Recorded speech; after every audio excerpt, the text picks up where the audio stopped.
اعوذ باللہ من الشیطان الرجیم بسم اللہ الرحمن الرحیم ان الحمد للہ نحمده ونستعینه ونستغفره ونعوذ باللہ من شرور انفسنا ومن سیئات اعمالنا من يهدي الله فلا مضل له ومن يضلله فلا هادي له واشهد ان لا اله الا الله وحده لا شريك له واشهد ان محمدا عبده ورسوله وبعد فان خير الحديث كتاب الله وخير الهدي هدي محمد صلى الله عليه وسلم وشر الامور محدثاتها وكل محدثة بدعة وكل بدعة ضلالة وكل ضلالة في النار. اعوذ باللہ من الشیطان الرجیم. الحمد للہ الذی ہدانا لہذا والصلاة والسلام علی خاتم النبیین والمرسلین. رب اشرح لی صدری ویسر لی امری واحلل عقدۃ من لسانی یفقهوا قولی. اما بعد. وقال عز وجل فی القرآن المجید اعوذ باللہ من الشیطان الرجیم الذين يؤمنون بالغيب ويقيمون الصلاة ومما رزقناهم ينفقون. وقال الذين هم في صلاتهم خاشعون. وقال فويل للمصلين الذين هم عن صلاتهم ساهون الذين هم يراعون. وقال إن المنافقين يخادعون الله وهو خادعهم وإذا قاموا إلى الصلاة قاموا كسالى يراءون الناس ولا يذكرون الله إلا قليلا. وقال لم نكن من المصلين. وقال النبي صلى الله عليه وسلم بني الإسلام على خمس شهادة أن لا إله إلا الله وأن محمدا رسول الله وإقام الصلاة وإيتاء الزكاة والحج بيت وصوم رمضان. اما بعد. تمام تعریفیں اس اللہ عز و جل کے لیے لائق و زیبا ہے جو تمام جہانوں کا بنانے والا اور اسے پالنے والا ہے، اور درود و سلام اس کے آخری نبی محمد صلی اللہ علیہ وسلم پر. الحمدللہ، جیسا کہ اس چیز کا اعلان ہوا تھا کہ انشاءاللہ العزیز آج اس نشست میں چند باتیں نماز کی اہمیت کے تعلق سے رکھوں گا، اور میں سمجھتا ہوں یہ بات لوگوں کے سامنے واضح ہے کہ نماز کیا ہے اور اس کی اہمیت کیا ہے. بہرحال پھر بھی اس چیز کی عنوان کی ضرورت محسوس ہوئی، اس لیے کہ ایک ایسا کام ہے جو بہت زیادہ اللہ کو محبوب ہے اور ساتھ ہی ساتھ یہ ہم پر فرض کیا گیا، لیکن ہم دیکھتے ہیں اس کام کو لوگ کثرت سے چھوڑتے ہیں. اور اس بات میں کسی کا اختلاف نہیں ہے کہ نماز فرض ہے، یا نماز کی فرضیت میں نے آج تک کسی کا کوئی اختلاف نہیں سنا. حتیٰ کہ اسلام سے خارجی فرقے بھی اس کو پڑھتے ہیں، مطلب ان کے لیے بھی نماز فرض ہے. گو انہوں نے اختلاف کیا اس کی تعداد میں 5، 3 یا 2 یا 1، لیکن بہرحال ان کے نزدیک بھی نماز فرض ہے. مطلب کہ نماز کی فرضیت میں کسی کو اختلاف نہیں اس امت کے اندر اور اس امت سے خارج فرقوں میں بھی. لیکن افسوس یہ بات جانتے ہوئے بھی کہ یہ نماز فرض ہے اور اس کی فرضیت کا انکار نہیں ہے، اور اس کو چھوڑنے والے کا حال یہ ہے کہ اسے کفار یا اسے کافر کہا گیا. اس کے بعد بھی ہم دیکھتے ہیں کہ لوگ بکثرت اس عمل کو چھوڑتے ہیں، اور مرد اور خواتین دونوں اس میں ملوث ہیں کہ نماز کا جب معاملہ آیا تو ہم کوتاہی دیکھتے ہیں. لوگوں کو ہم نے دیکھا کہ گھنٹہ اور 2 گھنٹے بیٹھتے ہیں اور باتیں کرتے ہیں دین کی، بڑی دین کی باتیں چلتی ہیں اور بڑی بحث و مباحثے چلتی ہیں، اور اس کے بعد جو اذان ہوتی ہے تو وہ کچھ لوگ کہتے ہیں آپ لوگ نماز پڑھ کے آ جائیں، ہم یہیں بیٹھتے ہیں، اور پھر وہ وہیں تشریف رکھتے ہیں، اور کچھ لوگ نماز پڑھ کے آتے ہیں، پھر مل گئے اور پھر وہی باتیں چل رہی ہے، دین کی بحث چل رہی ہے اور دین کی سمجھ چل رہی ہے اور دین کی بات چیت چل رہی ہے. سوال یہ ہے کہ وہ شخص جو نماز نہ پڑھے، اس تعلق سے ہم لوگوں کا اس معاملے میں علماء کا اتفاق ہے کہ وہ شخص کافر ہے. جو شخص نماز نہ پڑھے وہ کافر ہے، اس کے کافر ہونے میں شک نہ رہا. اس کے باوجود ہم دیکھتے ہیں کہ لوگ کثرت سے اس عمل کو چھوڑتے ہیں، کہ نماز جیسے عمل کو چھوڑ دیا جاتا ہے جو کہ اسلام کی فرضیت میں یہ دوسرا فریضہ ہے. آج انشاءاللہ اسی نماز کی اہمیت کے تعلق سے بات رکھوں گا. میں سمجھتا ہوں شاید اسی نماز کی ہم نے جو اہمیت کھو دی اس کا نتیجہ آج یہ ہوا کہ آج اس کو چھوڑنا ہمارے لیے آسان ہو گیا. جب کسی چیز کی اہمیت کو ہم چھوڑ دیتے ہیں یا بھول جاتے ہیں یا سمجھ نہیں پاتے تو یہ نقصان ہوتا ہے کہ انسان وہ عمل کو چھوڑنا آسان ہو جاتا ہے. آج نماز کا کیا معاملہ ہے کہ ذرا سی باتوں پر باتیں یا کام کر لی جاتی ہے، نماز چھوڑ دی جاتی ہے. مطلب ہر کام کا نقصان جو ہوتا ہے وہ نماز کو بھگتنا پڑتا ہے. بازار میں کپڑے خریدی کم نہیں ہوں گے، نماز چھوٹیں گی. دعوت میں دعوت نہیں چھوٹیں گی، نماز چھوٹیں گی. تجارت میں تجارت نہیں چھوٹیں گی، نماز چھوٹیں گی. کام دھندے میں کام دھندہ نہیں چھوٹیں گا، نماز چھوٹیں گی. مطلب جب بھی کوئی چیز ترک کرنے کا معاملہ آیا دنیا میں اور نماز میں تو پہلے ہم نے نماز کو ترک کیا، بعد میں دنیا کے بارے میں سوچا. کچھ لوگ نماز نہیں پڑھتے اس لیے کہ انہیں خرید و فروخت مصروفیت میں مصروف ہے. کچھ لوگ نماز نہیں پڑھ رہے اس لیے کہ ان کا میک اپ خراب ہو جائے گا نماز کے، اس لیے وضو کرنا ہوگا. کچھ لوگ نماز اس لیے نہیں پڑھ رہے کہ اس لیے وہ بہت زیادہ تیار ہو کے بازاروں میں اور محفلوں میں گئے ہوئے، وضو کرنے سے جو ہے ان کی پوری جو زینت خراب ہو جائیں گی. وضو میں جائیں گے تو سب بال خراب اور یہ خراب.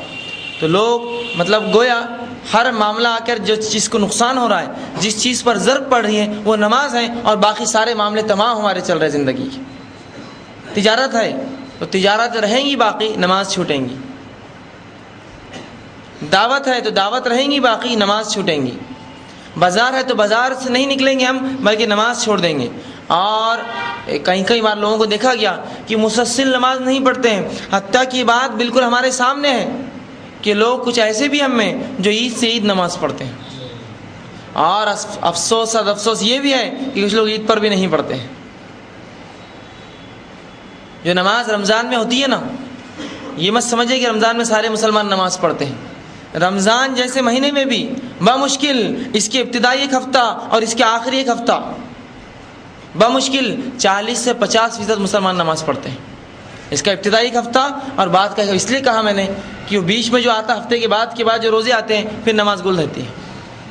یا 10 دن بس لے لی زیادہ سے زیادہ. جب میری تراویح ختم ہوئی ایک قرآن میں نے کہیں تو بھی کیسے تو بھی سن لیا، بس اب اس کے بعد نماز غائب ہے.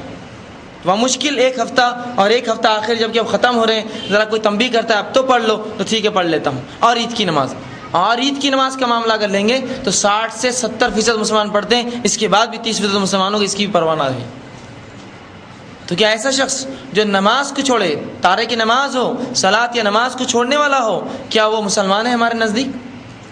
لیکن ہم دیکھتے نہ کوئی انہیں کہتا ہے نہ خود کوئی عمل کرتا ہے. ایک شخص مسلمانوں کی محفل میں بیٹھا ہے اور خود اٹھ کر نماز کو جاتا ہے، نہ بازو والے کو کہتا ہے، نہ بازو والا اس کی فکر کرتا ہے کہ وہ نماز کو جا رہا ہے، میں نہیں جا رہا ہوں.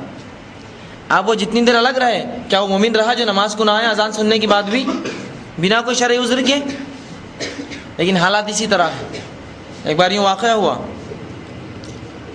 کہ کسی نے گھر میں کتاب لائی ہمارے پاس، گناہ کبیرہ کے تعلق سے ایک باب تھا. اس جب گناہ کبیرہ کا باب آیا تو چھوٹے ذہن تھے ہمارے، وہ جلدی سے کھولا کہ اس میں ایسے کچھ گناہ ہوں گے جو ہم کبھی نہیں دیکھتے ہوں گے لوگوں کو کرتے ہوئے. جلدی سے اس کو پڑھیں گے کیا کیا ہے وہ گناہ کبیرہ، تاکہ اس میں ایسے گناہ ہوں گے جو ہم نے کبھی سنے بھی نہ ہوں گے. اور وہ کتاب اٹھائی، گناہ کبیرہ کا باب جلدی سے کھولا اور دیکھا تو سب سے پہلے لکھا ہوا نماز چھوڑنے والا. نماز چھوڑنا گناہ کبیرہ ہے. ایک چھوٹا ذہن بچے کا یہ تسلیم ہی نہیں کر رہا کہ گناہ کبیرہ نماز ہے، لیکن یہ تو کوئی بھی نہیں پڑھتا. ہمارے اطراف ہم نے کس کو بھی نہیں پایا اس کو پڑھتے ہوئے، اور یہ تو سب سے پہلا گناہ ہے. دوسرا روزہ چھوڑنا اور زکوٰۃ چھوڑنا اور حج کو تو ایک ذہن جو چھوٹے بچے کا ہوتا ہے.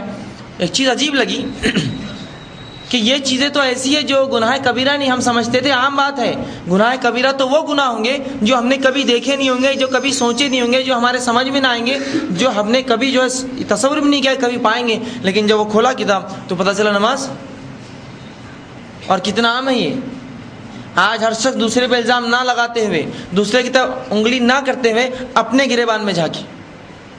کوئی بھی دوسرے وہ نہیں پڑھتا اور یہ نہیں پڑھتا، پڑوسی نہیں پڑھتا اور بھائی نہیں پڑھتا، چھوڑ دیجیے سب کو. صرف میں کیا کر رہا ہوں، میری نماز کا کیا حال ہے، ہم کو وہ سوچنا ہے. آج میں نے کتنی نمازیں پڑھی، میں کتنی نمازیں پڑھتا ہوں. کہیں میری تجارت تو مجھے نمازوں سے نہیں روک لیتی ہے؟ کہیں میرا بازار جانا مجھے نماز سے دور تو نہیں کر دیتا ہے؟ کہیں میری خرید و فروخت نماز سے دور تو نہیں کرتی مجھے؟ یاد رکھیے ایسی تجارتیں، ایسی خرید و فروخت اور ایسے معاملات، ایسے کام کبھی آپ کو کامیابی نہیں دیں گے جو نماز سے آپ کو روکتے ہیں. لیکن آج نماز چھوڑنا عام بات ہو گئی ہے. اتنی عام کہ میں سمجھتا ہوں اس سے عام کوئی چیز میں نے نہ دیکھی ہو. اتنا عام ہے نماز کو چھوڑنا. اور یاد رکھیے گناہ کبیرہ ہے. اس کا گناہ کیا ہے اور اس کے فائدے کیا ہے؟ چونکہ آج اہمیت ہی ہے، میرا درس کا عنوان ہے نماز کی اہمیت. میں دونوں ہی باتیں رکھوں گا تاکہ اس کی اہمیت بھی سمجھ میں آئے اور جو سخت سزائیں اس کی ہے اس سے ایک بات ہمیں سمجھ میں آئے کہ اس کا چھوڑنا کتنا بڑا گناہ ہے اور اس کی اہمیت آج ہم سمجھ سکیں. تو ہم دیکھتے ہیں کہ چھوٹی چھوٹی باتیں ہمیں جو ہے ایک فرض سے روک دیتی ہیں، جو کہ ایسا فرض ہے جو کسی حال میں معاف نہیں. یاد رکھیے اسلام کی بنیادیں 5 چیزوں پر رسول اللہ صلی اللہ علیہ وسلم، بخاری کی روایت جو میں نے آپ کے سامنے تلاوت کی، اللہ کے رسول صلی اللہ علیہ وسلم فرماتے ہیں بنی الاسلام علی 5. اسلام کی بنیادیں، اسلام کے پائے، اسلام کے ستون، اسلام کے پلر 5 چیزوں پر ٹکے ہوئے. اس کا پورا چھت 5 پلر ہے، اس کے 5 ستون ہیں. بنی الاسلام، اسلام کی بنیادیں 5 ہے. پہلا آپ صلی اللہ علیہ وسلم فرماتے ہیں شہادتی ان لا الہ الا اللہ وان محمد رسول اللہ، کہ کوئی گواہی دے کہ اللہ کے سوا کو معبود برحق نہیں اور میں محمد صلی اللہ علیہ وسلم کا رسول ہوں، پہلا۔ وَإِقَامِ الصَّلَاةِ، اور نماز قائم کرے، وَإِيتَاءِ الزَّكَاةِ، اور زکوٰۃ دیں، والحج، اور حج کرے، اور پھر کہا وصوم رمضان، اور رمضان کے روزے رکھے۔ تو رسول اللہ صلی اللہ علیہ وسلم کتنی باتیں گنائیں اس میں سے؟ 5۔ اور یاد رکھ لیجئے ان 5 میں سے 2 باتیں ایسی ہیں جو کبھی معاف نہیں ہوتی۔ حج کا معاملہ یوں ہے کہ ایک انسان کی استطاعت ہے تو حج کریں گا، استطاعت نہیں حج نہیں کرے گا، ساخط ہو گیا معاملہ۔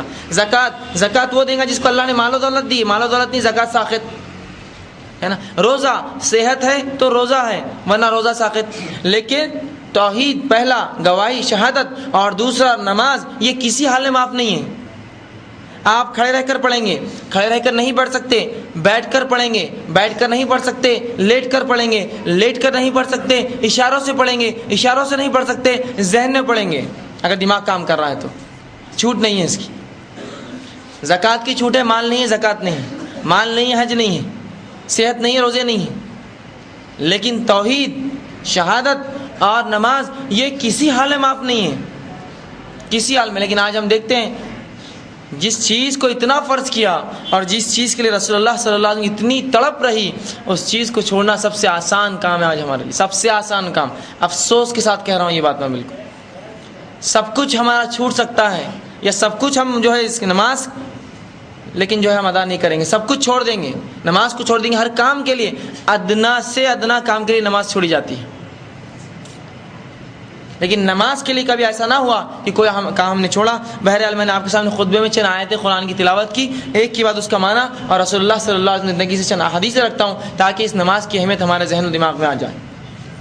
اللہ سبحانہ تعالیٰ قرآن میں فرماتا ہے سورہ نمبر 2 سورہ بقرہ آیت نمبر 3 میں الذین یؤمنون بالغیب، کہ اللہ فرماتا ہے کہ قرآن یہ مسلمانوں کے لیے، مومنوں کے لیے ہدایت ہے، اور پھر ان کی صفتیں بتاتا ہے۔ مومنوں کی صفت کیا ہے؟ الذین یؤمنون بالغیب، مومن کی پہلی صفت ہے ایمان لاتا ہے غیب پر، ویقیمون الصلاۃ، اور نماز قائم کرتا ہے۔ تو اس آیت کے اندر اللہ سبحانہ تعالیٰ نے جو مومن کی سب سے دوسری صفت بتائی، پہلے تو ایمان لانا، اور ایمان کے بعد جو سب سے دوسری صفت بتائی وہ کیا ہے؟ نماز کا قائم کرنا۔ حتیٰ کہ اللہ کے رسول صلی اللہ علیہ وسلم کے پاس جب بھی کوئی کافر آیا اور اسلام قبول کیا، آپ نے سب سے پہلا کام اسے کلمہ پڑھایا اور دوسرا کام غسل کرا کے اسے نماز پڑھائی۔ مطلب ایک شخص ابھی اسلام میں آیا ہے، ابھی اس کو کچھ بھی نہیں آتا، لیکن نماز پڑھائی گئی اس کو۔ یہ اہمیت بتا رہا ہے اس چیز کی کہ یہ معاف نہیں ہوتی ہے۔ وہی بات اللہ نے بیان کی کہ وہ ایمان لاتے ہیں غیب پر۔ عمر بن خطاب ایمان لائے، رسول اللہ نے نماز پڑھائی۔ جو بھی ایمان لائے واقعہ اٹھا لے صحابہ اور صحابیات کا، آپ نے نماز پڑھائی۔ یہ تو مومنوں کی صفت ہے، غیب پر ایمان لاتے ہیں اور نماز قائم کرتے ہیں۔ لیکن آج ہم اپنے آپ کو مومن کہتے ہیں، شان سے، فخر سے، میں ایمان والا ہوں، اور کافروں پہ دم بھرتے ہیں کہ ان سے پہلے ہم جنت میں، یا یہ جہنم میں جائیں گے، ہم جنت میں جائیں گے، اور کیوں نہ ہو ہم ضرور جائیں گے انشاءاللہ۔ لیکن کیا اعمال کی وجہ سے جیسے اسلام نے بتایا؟ کیا اس کی بنیادوں کا خیال کیا کبھی؟ یہ بات بڑی عجیب ہے۔ یہ سوچ تو بڑی اچھی ہے کہ جنت میں ہم سب جائیں گے، لیکن کیا ویسے اعمال کر رہے ہیں ہم جنتی؟ اور الحمدللہ یہ جنت کی سوچ ہم سب میں پائی جاتی ہے، لیکن کیا ویسے اعمال بھی کر رہے ہیں ہم جو جنت لے جائے ہمیں؟ اعمال چھوڑ دیں گے اور جنتی خواہش رکھیں گے تو یہ تو صرف خواہش ہی رہی۔ جیسا کہ مثال کے طور پر ایک شخص انگور کے جھاڑ کے نیچے بیٹھا ہے اور انتظار کرتا ہے منہ کھول کے کہ انگور اندر گریں گا۔ کتنا چانس ہے کہ انگور اس کے منہ میں گریں گا؟ پروبیبلٹی نکالی اس کی، کتنا امکان ہے کہ وہ انگور اس کے منہ میں سیدھا گریں گا؟ ہو سکتا ہے گرے بھی تو سڑ کر گرے، ہے نا؟ اس کے لیے کیا کرنا ہوگا؟ کوشش۔ تو ہم خالی ایمان کا تصور کریں اور جنت کا تصور کریں اور کوشش نہ ہو ایسی، تو یاد رکھ لیجئے پھر یہ تصور، یہ خیالات بے بنیاد رہیں گے اور اس کا کوئی فائدہ نہ ہوگا۔ اور اللہ کو ہم یہ نہیں کہتے ہیں اللہ ہم نے تو جو ہے بڑا سوچ رکھا تھا جنت کے بارے میں، اللہ کہیں گا کیا ویسے عمل کر کے آیا ہے؟ بہرحال تو اس قرآن کی آیت میں سب سے پہلے جو حکم دیا گیا، مومنوں کی صفت بتائی گئی، ایمان کے بعد وہ کیا ہے؟ نماز کا قائم کرنا۔ تو نماز کا قائم کرنا مومن کی بڑی اہم صفت ہے۔ مومن تھوڑا سا لوگوں کو سرکان دلا، یہ جو ہے مومنوں کی اہم صفت ہے۔ اب اسی طرح سورہ مومنون میں اللہ سبحانہ تعالیٰ نے سورہ نمبر 23 اس کے آیت نمبر 2 میں اللہ نے فرمایا الذین هم فی صلاتہم خاشعون، کہ مومن وہ ہیں جو اپنی نماز میں خشوع اختیار کرتے ہیں۔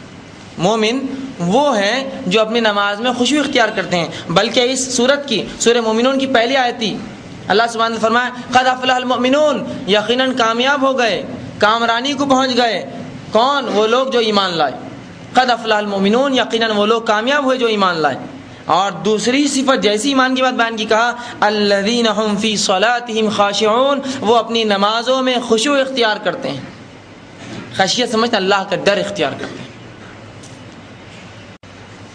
پہلی آیت میں کیا کہا؟ سورہ بقرہ کی دوسری آیت میں 3 نمبر کی آیت میں اللہ نے کیا کہا کہ نماز قائم کرتے ہیں. قائم کرنا سمجھ رہے ہیں؟ جب بھی قرآن میں نماز کا ذکر آیا کچھ نہ کچھ اس کے آگے پیچھے ضرور آیا. نماز قائم کرتے ہیں، نماز میں خشوع اختیار کرتے ہیں، نماز کی حفاظت کرتے ہیں، کچھ نہ کچھ ایسی باتیں آگے پیچھے ضرور آتی ہیں. جب بھی نماز کا تذکرہ آتا تو وہاں کا قائم کرتے ہیں، یہاں کا خشوع اختیار کرتے ہیں. مطلب پورے دل اور ذہن اور اعضاء اور جوارح سب کچھ ان کا نماز میں ہوتا ہے، کچھ بھی ادھر ادھر نہیں ہوتا، سب ان کا نماز میں ہے جب کھڑے ہیں نماز کے لیے. تو نماز میں خشیت اختیار کرتے ہیں. تیسری آیت جو تلاوت کی تھی میں نے آپ کے سامنے سورہ نساء کی آیت نمبر 107 تھی، بلکہ ایک سورہ ماؤن سورہ نمبر 107 اس کی آیت نمبر 4 تھی، جس میں اللہ سبحانہ فرمایا فویل للمصلین، لعنت ہے، ہلاکت ہے، بربادی ہے، ویل ہے جہنم ان لوگوں کے لیے جو نماز میں سے غفلت کرتے ہیں. یہ نمازیوں کے لیے. اور کون سے نمازی؟ الذین هم عن صلاتهم ساہون، جو اپنی نمازوں کو بھول بیٹھے ہیں، غفلت کرتے ہیں، کبھی پڑھتے ہیں کبھی نہیں پڑھتے ہیں، یا پڑھتے بھی تو ان کا ذہن و دماغ اس سے باہر ہوتا ہے. اور آگے فرمایا الذین هم یراؤون، اور نماز اس لیے پڑھتے ہیں کہ لوگوں کو دکھائے کہ ہم نمازی ہیں. تو کہیں معاملہ ہمارا ایسا تو نہیں ہو گیا کہ جو تھوڑی بہت نماز ہو رہی وہ شرما شرمی میں ہو رہی کہ ابا پڑھتے بول کے بچہ پڑھ لے رہا، یا پورا خاندان نماز پڑھتا ہو کہ مجبوراً مجھے بھی جانا پڑ رہا ہے. یہ نماز کا کوئی ثواب نہیں. سب جا رہے بول کر میں بھی نماز کو جا رہا ہوں، یہ نماز کا کوئی ثواب نہیں ہے. اس لیے یہ لوگوں کو دکھانے کی نماز ہے، یہ اللہ کے لیے نہیں پڑھی گئی نماز. اسی طرح جو ہے اللہ کے رسول صلی اللہ علیہ وسلم جو ہے ترمذی کی روایت ہے، فرماتے ہیں کہ سب سے پہلا کام، سب سے پہلا حساب جو آخرت میں اللہ سبحانہ تعالیٰ بندوں کے ساتھ کریں گا وہ نماز ہے.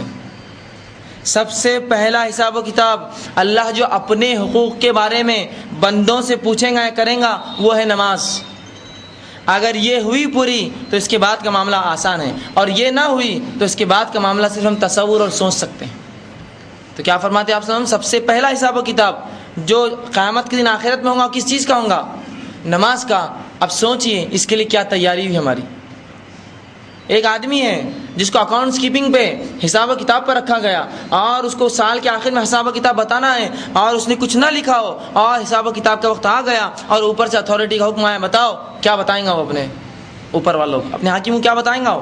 میں نے کچھ نہیں لکھا.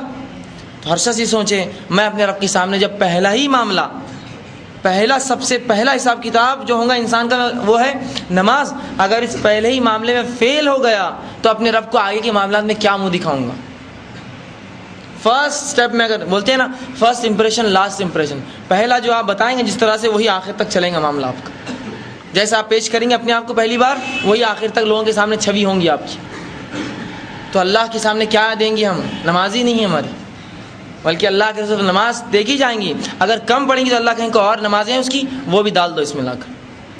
اور اگر نہ ہوئی تو یہ بہت خطرناک بات ہوگی، یاد رکھیے. اس لیے کہ جب پہلا ہی معاملہ حساب و کتاب میں گڑبڑ تو بعد کے معاملے کا کیا ہی سوچنا پھر. اور اللہ سے پھر کیا رحمت کی امید اور جو ہے مغفرت ہم سوچیں گے، جبکہ پہلا ہی معاملہ جب اللہ حساب کریں گا فیل ہے. چلو 2 5 4 سوالات ہونے کے بعد کچھ گڑبڑ ہوتی تو معاملہ سمجھ میں آیا. پہلا ہی معاملہ ہی تو نماز کیا کر کے آیا؟ نماز اے اللہ کچھ بھی نہیں، خلاص جاؤ پھر جہنم، تمہارے لیے جنت نہیں ہو سکتی. پھر آگے اللہ سبحانہ تعالیٰ جو ہے اللہ کے رسول صلی اللہ علیہ وسلم جو ہے نماز کے تعلق سے ابو داؤد کی روایت رہی، کیا فرماتے آپ کہتے ہیں اقیم الصلاۃ یا بلال ارحنا بہا، ارحنا بہا، کہ اے بلال نماز پڑھو اور اس سے جو ہے مجھے راحت پہنچاؤ. اے بلال تم نماز پڑھو اور اس سے مجھے راحت پہنچاؤ. مطلب تم نماز پڑھو اور جب تم نماز پڑھو گے تو میرے لیے آسانی ہوگی کہ میں تمہاری سفارش کروں گا، اور جب میری امت نماز پڑھیں گی تو میری آسانی ہوگی میں ان کی سفارش کروں گا، اور میری آنکھوں کو ٹھنڈک پہنچے گی، میں جنت لے جاؤں گا. میری آنکھوں کو ٹھنڈک دو اے بلال، نماز قائم کرو، نماز پڑھو. اسی طرح آپ صلی اللہ علیہ وسلم جو ہے ایک شخص کے بارے میں کہتے ہیں، اور رسول اللہ نے جو نمازی ہے اس کے تعلق سے جو ہے جنتی ہونے کی ضمانت لے لی. آپ صلی اللہ علیہ وسلم نے وہ شخص جو نمازی ہے اس کے جنتی ہونے کے تعلق ضمانت لے لی. اور آپ یوں فرماتے ہیں ربی بن کعب رضی اسلمی رضی اللہ عنہ جو ہے اللہ کے رسول صلی اللہ علیہ وسلم کی خدمت کرتے ہیں, آپ کے ساتھ آتے جاتے ہیں, آپ کا وضو کا پانی لے کے چلتے ہیں, رسول اللہ کی خوب خدمت کرتے ہیں. تو ایک بار اللہ کے رسول صلی اللہ علیہ وسلم نے کہا اور ان سے کہا, یوں کہا کہ ربیہ کیا مانگتے ہو مانگو آج مجھ سے, کیا چاہیے, اتنی خدمت کرتے ہو تم میری, کیا چاہیے مجھ سے تم کو؟ تو کہا اللہ کے رسول بس جنت چاہیے مجھے. تو کہا پھر ٹھیک ہے, اگر تم جنت چاہتے ہو تو سجدوں کے ذریعے میری مدد کرو. کیا معنی ہوا؟ سجدوں کے ذریعے. ورنہ لوگ ایسی احادیث لیتے ہیں اور کہتے ہیں دیکھیے اللہ کے رسول دیتے ہیں, کہا نا مانگو. کیا معنی ہے؟ کہا کہ سجدوں کے ذریعے میری مدد کرو, مطلب کہ تم نماز قائم کرو اور فرائض نوافل اور سنتوں کا اہتمام کرو تاکہ قیامت کے روز میرے لیے آسانی ہو, میں تمہاری سفارش کروں. سمجھا بھی حدیث کا معنی؟ کہ ربیہ نماز سجدوں کی اضافہ کرو, کثرت سے سجود کرو, مطلب کثرت سے نماز پڑھو تاکہ میرے لیے آسانی ہو تمہاری سفارش کرنا, اللہ کے پاس شفاعت کرنا. اور ہم دیکھتے ہیں لوگ رسول اللہ کی شفاعت کے نعرے بھرتے ہیں اور نمازیں غائب ہیں. رسول اللہ اپنے صحابی خاص کو جو آپ کی خدمت کر رہے کیا کہہ رہے ہیں؟ سجدوں کے ذریعے میری مدد کرو, اس کے بغیر میں تمہارے کام نہیں آ سکتا. اور لوگوں کو ہم نے دیکھا ہے کہ رسول اللہ کے نعرہ بھر رہے ہیں اور دم بھر رہے ہیں اور ایک بھی نماز نہیں ہے. ان کے بڑے کیا اور ان کے چھوٹے کیا, نماز ہی نہیں پڑھتے ہیں. اور کیا تو پھر رسول اللہ شفاعت کریں. رسول اللہ فرماتے میری شفاعت چاہتے ہو تو امت والو جی سن لو, سجدوں بکثرت سجدوں کے ذریعے میری مدد کرو, مطلب زیادہ سے زیادہ نماز پڑھو تاکہ اللہ کے سامنے میں تمہاری سفارش کر سکوں. تو جو رسول اللہ صلی اللہ علیہ وسلم کی سفارش چاہتا ہے اور جنت کا جو وعدہ اللہ کے رسول نے کیا وہ چاہتا ہے ضمانت, تو وہ نماز قائم کرے اور کثرت نماز پڑھے. کثرت سجود سے مراد زیادہ سے زیادہ نمازیں پڑھے. اسی طرح جو ہے اللہ سبحانہ تعالیٰ نے کامیاب لوگوں کی صفت نماز بتائی قرآن میں. یاد رکھیے کامیاب لوگوں کی صفت نماز ہے. اللہ نے کہا قد افلح المؤمنون, کامیاب اور فلاح ہو گئے ایمان والے. اور پہلی صفت کیا بیان کی؟ الذین هم صلاتهم خاشعون, کہ نماز خشوع سے پڑھتے ہیں. تھوڑا سا بازو ہٹے کریے. نماز جو ہے خشوع سے پڑھتے ہیں. تو مطلب قرآن نے کامیاب لوگوں کی صفت کیا بیان کی؟ نماز قائم کرتے ہیں. تو اگر دنیا میں آپ کسی کو کامیاب سمجھتے ہیں جو نماز نہیں قائم کرتا تو بھول جائیے اللہ کے نزدیک وہ کامیاب نہیں ہے. اس لیے کہ پہلی شرط کامیابی کے لیے ایمان اور دوسرا نماز. ایمان لائے پھر نماز پڑھے اس کے بعد, اور خشیت سے پڑھے, خشوع اور خضوع سے پڑھے. آئیے اسی طرح اللہ سبحانہ تعالیٰ اللہ کے رسول صلی اللہ علیہ وسلم کو حکم دیتا ہے کہ نبی جب رنج اور غم ہو انسان کو اور تکلیف اور دکھ ہو تو کیا کریں؟ نماز قائم کریں. یہ اس میں راحت دیتی ہے. اللہ سبحانہ تعالیٰ قرآن میں سورہ بقرہ آیت نمبر 53 میں فرماتا ہے یا ایھا الذین آمنوا استعینوا بالصبر والصلاۃ ان اللہ مع الصابرین, کہ اے وہ لوگوں جو ایمان لائے ہو اللہ سے مدد چاہو نماز, صبر اور نماز کے ذریعے. اللہ سے مدد چاہو صبر اور نماز کے ذریعے. اور رسول اللہ صلی اللہ علیہ وسلم تعلق حدیث میں آتا ہے جب بھی آپ کو کوئی تکلیف آتی, مصیبت آتی, پریشان ہوتے, فوراً نماز پڑھتے, سجدے میں گر جاتے اپنے رب کے سامنے. آج کتنی بار ایسا ہوا کہ کوئی مصیبت ہم پر آن پڑی اور ہم کبھی سجدے میں گرے اپنے رب کے سامنے, اللہ کی ادھر ادھر بھاگتے, یہاں اور وہاں جاتے ہیں, اوپر اور نیچے پکارتے ہیں, موبائل اور فون گھماتے ہیں, لیکن کیا اللہ کے سامنے کبھی جھکے؟ اس کے بعد سب کیجیے, آپ جھک جائیے پہلے اپنے رب کے سامنے. یا ایھا الذین آمنوا استعینوا بالصبر والصلاۃ, اے اللہ, اے بندو, اے وہ لوگوں جو ایمان لائے ہو اللہ سے مدد چاہو, مدد طلب کرو صبر اور نماز کے ذریعے.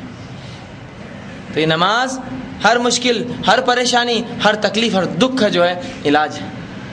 اسی طرح جو ہے اللہ کے رسول ابراہیم علیہ السلام کا واقعہ سن لیجیے. اللہ سبحانہ تعالیٰ سورہ ابراہیم سورہ نمبر 14 آیت نمبر 40 میں فرماتا ہے ابراہیم علیہ السلام کے تعلق سے کہ ابراہیم علیہ السلام نے کعبے کی بنیادیں ڈالی اور دعا کرتے ہیں اپنے رب سے اور کہتے ہیں رب اجعلنی مقیم الصلاۃ ومن ذریتی, کہ اے اللہ مجھے اور میری اولاد کو نماز کا جو ہے تو نماز کا جو ہے قائم کرنے والا بنا.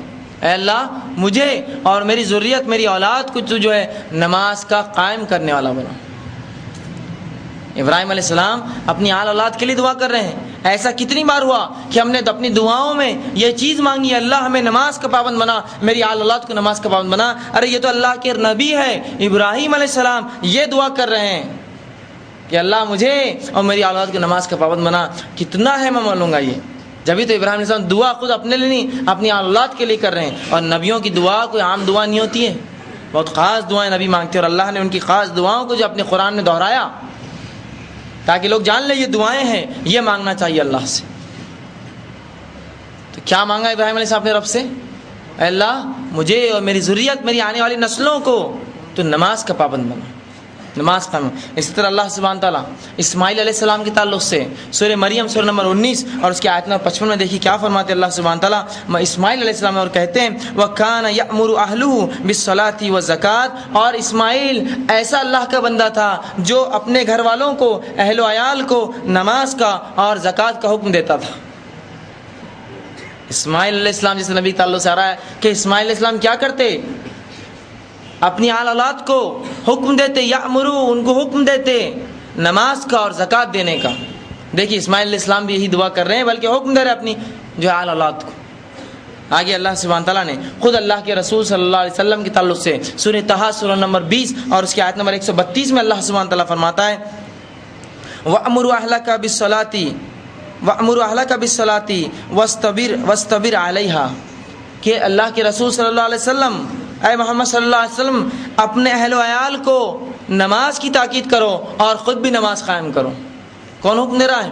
اللہ کے رسول صلی اللہ علیہ وسلم. اللہ حکم دے رہا ہے نبی اپنی آل اولاد کو تاکید کرو اور خود جو ہے اس عمل پر باقی رہو کہ نماز پڑھو، اور خود بھی حکم بھی دو اور خود بھی جو ہے نماز پڑھو. تو رسول اللہ صلی اللہ علیہ وسلم کو نماز کا حکم دیا گیا اور کہا گیا کہ اپنی آل اولاد کو، اپنے اہل کو بھی جو ہے نماز کی اب تاکید کریں. ایسا کتنی بار ہوا کہ ہم نے خود عمل کیا اور اپنی آل اولاد کو تاکید کیا. ہم ایک معاملہ اس معاشرے میں عجیب دیکھتے ہیں کہ لوگ دوسروں کو سمجھاتے ہیں دین اور خود اپنے گھر میں بات نہیں کرتے دین کی. تعجب ہے. دوسروں کی عورتوں کو جا کے بات سمجھاتے دین کی، اپنی گھر کی عورتوں کو دین کی بات نہیں سمجھاتے. دوسروں کے بچوں کو محلے اور بستیوں میں جا کے دین کی بات سمجھاتے، ان کے بچوں کو بھی لے کر ویسا دین کی بات نہیں سمجھاتے. یہاں تو جتنے حکم آ رہے ہیں، ابراہیم علیہ السلام اپنی اولاد کی بات کریں، اسماعیل علیہ السلام اپنی اولاد کو حکم دے رہے ہیں، اللہ کے رسول کو اپنی اولاد کو حکم دینے کا حکم ہو رہا ہے. تو پہلے کیا کرنا ہے ہم کو؟ نماز. ایسا کتنی بار ہوا کہ ہم نے ایسا حکم دیا اپنی اولاد کو کہ نماز پڑھو. ہم تو یہ دیکھتے ہیں اس کے برعکس، ارے آپ کا بچہ نماز نہیں پڑھتا ہے، ارے جان دو جہنم میں چھوڑ دو. ہاں اس کو تاکید کریں گے آپ. جب تک آپ اس کے ساتھ ہیں، جب تک الگ نہیں ہوتا یا آپ میں سے کوئی مر نہ جائے، تاکید کرتے رہے اس کو نماز کی. آپ دوسروں کو 70 مرتبہ 100 مرتبہ تاکید کرتے ہیں، اپنی اولاد تو کیوں نہیں کر رہے اتنی مرتبہ؟ کیوں چھوڑ دیا اس کو یوں ہی؟ تو بڑی اہم چیز ہے جو قرآن کی آیت ہمیں سکھا رہی، وہ یہ ہے خود پابند بنو اور آل اولاد کو، اپنے اہل کو پابند بناؤ نماز کا. ایسا کتنی بار ہوا کہ ہم نے اس کا کوشش کی. رسول اللہ صلی اللہ علیہ وسلم فرماتے ہیں کہ اسلام جو ہے، نماز اسلام کا ستون ہے. نماز اسلام کا ستون ہے، یا جو ہے نماز جو ہے یہ اسلام کے ستونوں میں سے ایک ستون ہے. اور یہ بات ہم بار بار پڑھتے ہیں، الصلاۃ عماد الدین، نماز اسلام کا ستون ہے. اسی طرح جو ہے اللہ کے رسول صلی اللہ علیہ وسلم حدیث میں فرماتے ہیں کہ نماز مومن کے لیے آخرت میں نور ہے، برہان ہے اور نجات ہے. نماز آخرت میں مومن کے لیے نور ہے، روشنی دیں گی، برہان ہے، دلیل بنیں گی اللہ کے سامنے، اور نجات ہے، جہنم سے نجات دلائیں گی اور جنت میں لے جائیں گی. اور جو نماز نہ پڑھے اس کے لیے نماز نہ نور ہوں گی، نہ دلیل برہان بنیں گی، نہ اس کے لیے نجات ہوں گی. اسی طرح جو ہے اللہ کے رسول صلی اللہ علیہ وسلم فرماتے ہیں اس کی اہمیت سمجھاتے ہوئے نماز کی، کہا کہ تم میں سے کوئی شخص ہو ایسا، بخاری اور مسلم نے جو ہے اس حدیث کو روایت کیا، تم میں سے ایک شخص ہے، میں تم سے سوال کرتا ہوں. صحابہ سے پوچھا، ایک شخص ہے جس کے گھر کے سامنے سے ایک ندی بہتی ہے. آپ سے فرماتے ہیں ایک شخص کے گھر کے سامنے سے ندی بہتی ہے اور وہ 5 وقت اس میں سے منہ ہاتھ دھوتا ہے یا غسل کرتا ہے، تو کیا وہ کبھی خراب ہوگا؟ گندگی اس پہ لگیں گی؟ صحابہ نے کہا اللہ کے رسول بالکل نہیں، وہ تو بالکل پاک صاف شفاف ہو جائے گا، 5 مرتبہ نہا رہا ہے وہ تو کہا ہاں ویسے ہی مثال اس شخص کی ہے جو 5 بار نمازیں پڑھتا ہے، وہ بھی گناہ صغیرہ سے پاک کر دیا جاتا ہے. مطلب ایک نماز سے دوسری نماز کے بیچ میں آپ صلی اللہ علیہ وسلم فرماتے ہیں جو بھی گناہ صغیرہ ہوتے ہیں اللہ تمام گناہ صغیروں کو معاف کر دیتا ہے. حتیٰ کہ جب بندہ وضو کرتا ہے تو رسول اللہ فرماتے ہیں وضو کا پانی جب اس کے جسم میں ٹپکتا ہے تو جو پانی انگلیوں سے ٹپکتا ہے وہ تمام انگلیوں گناہوں کو ختم کر دیتا ہے صغیرہ، اور جو اس کی پلکوں سے ٹپکتا ہے تو تمام صغیرہ گناہ پلکوں کے جھڑا دیتا ہے، اور جو چہرے سے ٹپکتا ہے وہ تمام چہرے کے صغیرہ گناہوں کو جو ختم کر دیتا ہے. یہ ہے نماز کہ نماز ایک سے دوسری بیچ کے تمام صغیرہ گناہوں کو معاف کر دیتی ہے. لیکن ایسی باتیں جب بھی احادیث میں اور قرآن میں آتی ہیں اس کا غلط مطلب بالکل نہ لیں آپ کہ ایک نماز دوسری نماز کے گناہ مٹا دیتی ہے، مطلب میں ایک نماز کیا دوسری نماز کے بیچ میں گناہ کرتا رہوں گا، اس لیے کہ نماز مٹا دیتی ہے. اور کچھ لوگوں کو دیکھا گیا پکچر میں جا رہے ہیں، پکچر میں کیوں جا رہے ہیں آپ؟ ہم نماز پڑھتے ہیں. اس سے کیا؟ جب ہم نماز پڑھتے ہیں تو پکچر کب دیکھتے ہیں؟ ہم پکچر کو چلے گئے 3 سے 6 دیکھ کے آ گئے، اس کے بعد پھر نماز پڑھ لیتے ہیں، ہم گناہ معاف.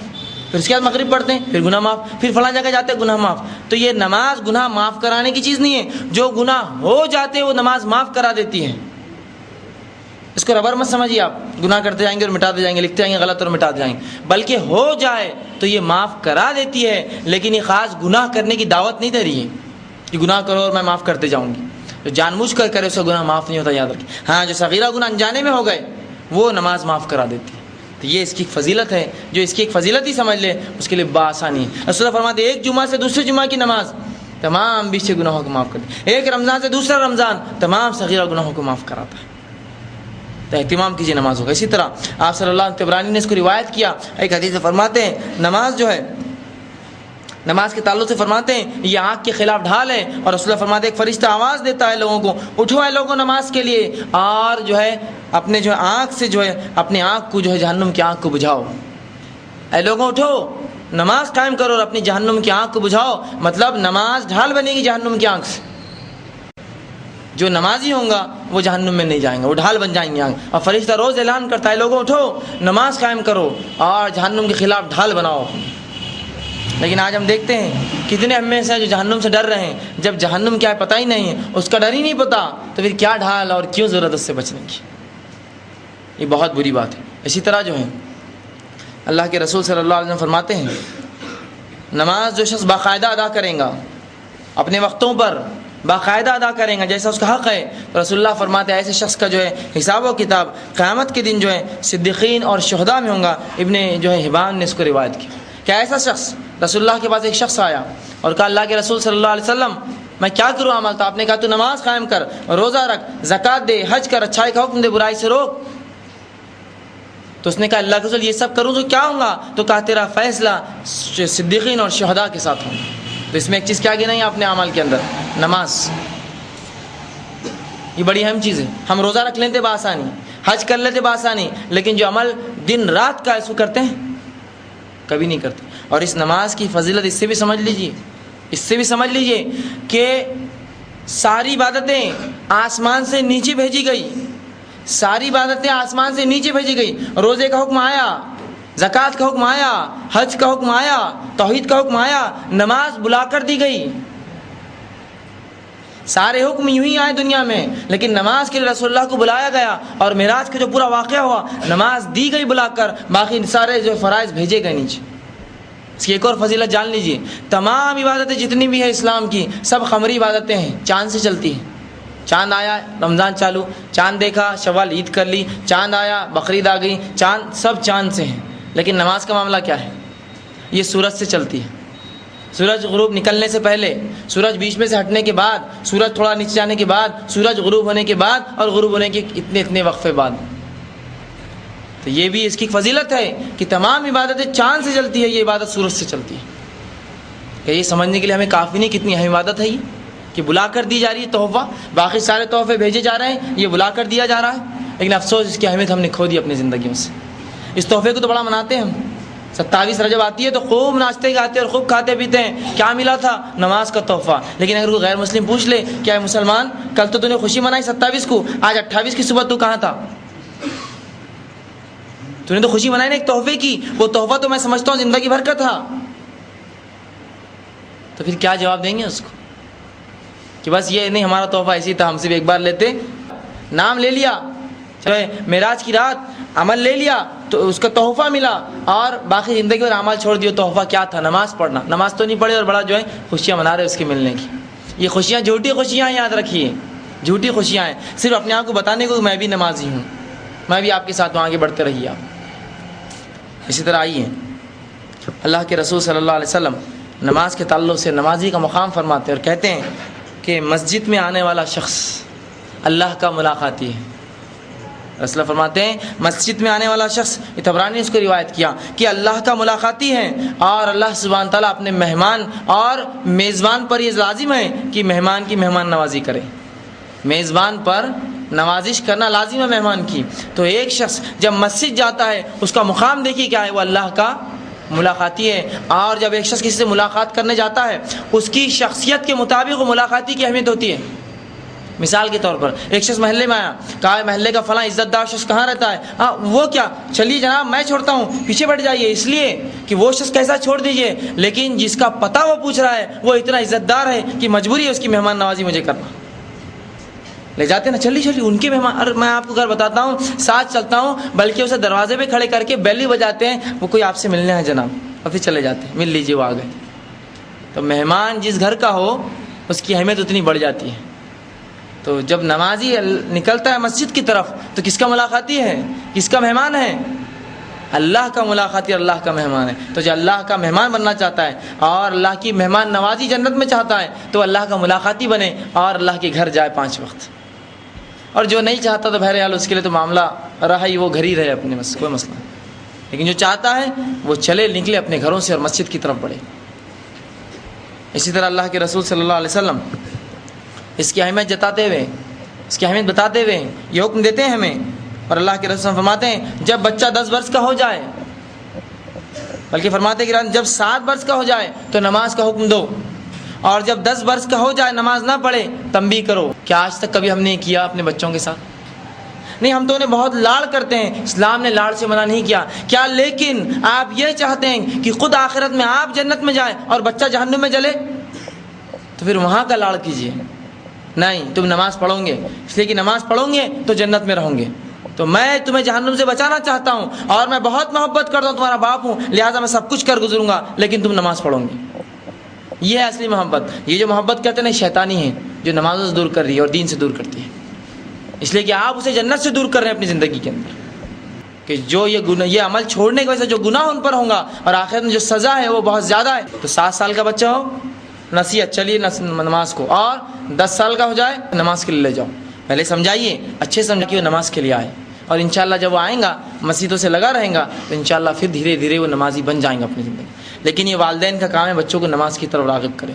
اگر یہ نہیں کریں گے تو اس کا ذمہ والدین پر بھی آئے گا کہ انہوں نے اپنی اولاد کو نماز نہیں سکھائی۔ یہ والدین کی ذمہ داری میں سے ہے کہ اپنی اولاد کو عبادتیں سکھائے، جس میں سے نماز بھی ہے، تنبیہ کریں آپ اپنی اولاد کو۔ لیکن اولاد کو تنبیہ کرنے کا جب معاملہ میں کہہ رہا ہوں تو خود بھی عمل پیرا ہو۔ تو بچوں کو میں نے دیکھا ہے، بہت سے لوگ صبح اٹھاتے فجر میں، اٹھو، بچہ اٹھتا چل نماز کو جاؤ، وہ روز نماز کو جاتا اور بولتا ابا خود سوتے روز اور میرے کو اٹھا کے نماز کو بھیجتے۔ تو کیا یہ بچہ نماز کو جائیں گا؟ یہ نماز کو نہیں جاتا، یہ نکلتا ہے مسجد کے پاس گھومتا ہے، ادھر ادھر جائیں گا اور واپس گھر آ جائیں گے۔ تو آپ اہمیت بتائیے، جب بچہ بچپن سے باپ کو دیکھیں گا، باپ اٹھ کے بھاگ رہا ہے نماز کے لیے، اس کے دل میں اہمیت آئیں گی۔ اور یاد رکھیے یہ بچپنا ہوتا ہے نا، یہ موڑنے کی عمر ہے۔ ہمارے پاس افسوس ایک معاشرے میں ایک عجیب معاملہ چلا ہے، نہیں بچپن میں کچھ نہیں کہنا، بڑے بات سدھاریں گے۔ مجھے سمجھ نہیں پڑتا کہ ایک لکڑی گیلی ہے اور ایک لوہا گرم ہے، تب مڑتا ہے یا ٹھنڈا ہونے کے بعد مڑتا ہے؟ ایک لوہا گرم ہے، جب اسے موڑ لیتے جس اس میں موڑنا ہے، یا انتظار کرتے پانی ڈال کے ٹھنڈا ہو جائے پھر موڑیں گے اس کو؟ بتائیے۔ تو بچپن تو یہی تو یہ وقت ہے ان کو سدھارنے کا، لیکن کیا بولتے نہیں بچپن میں جانے دو، بڑے بات سدھاریں گے۔ بچپن میں جس چیز کی اہمیت بچہ دیکھیں گا وہی سیکھیں گا، جو چیز بتائی جائیں گی وہی کام کریں گا۔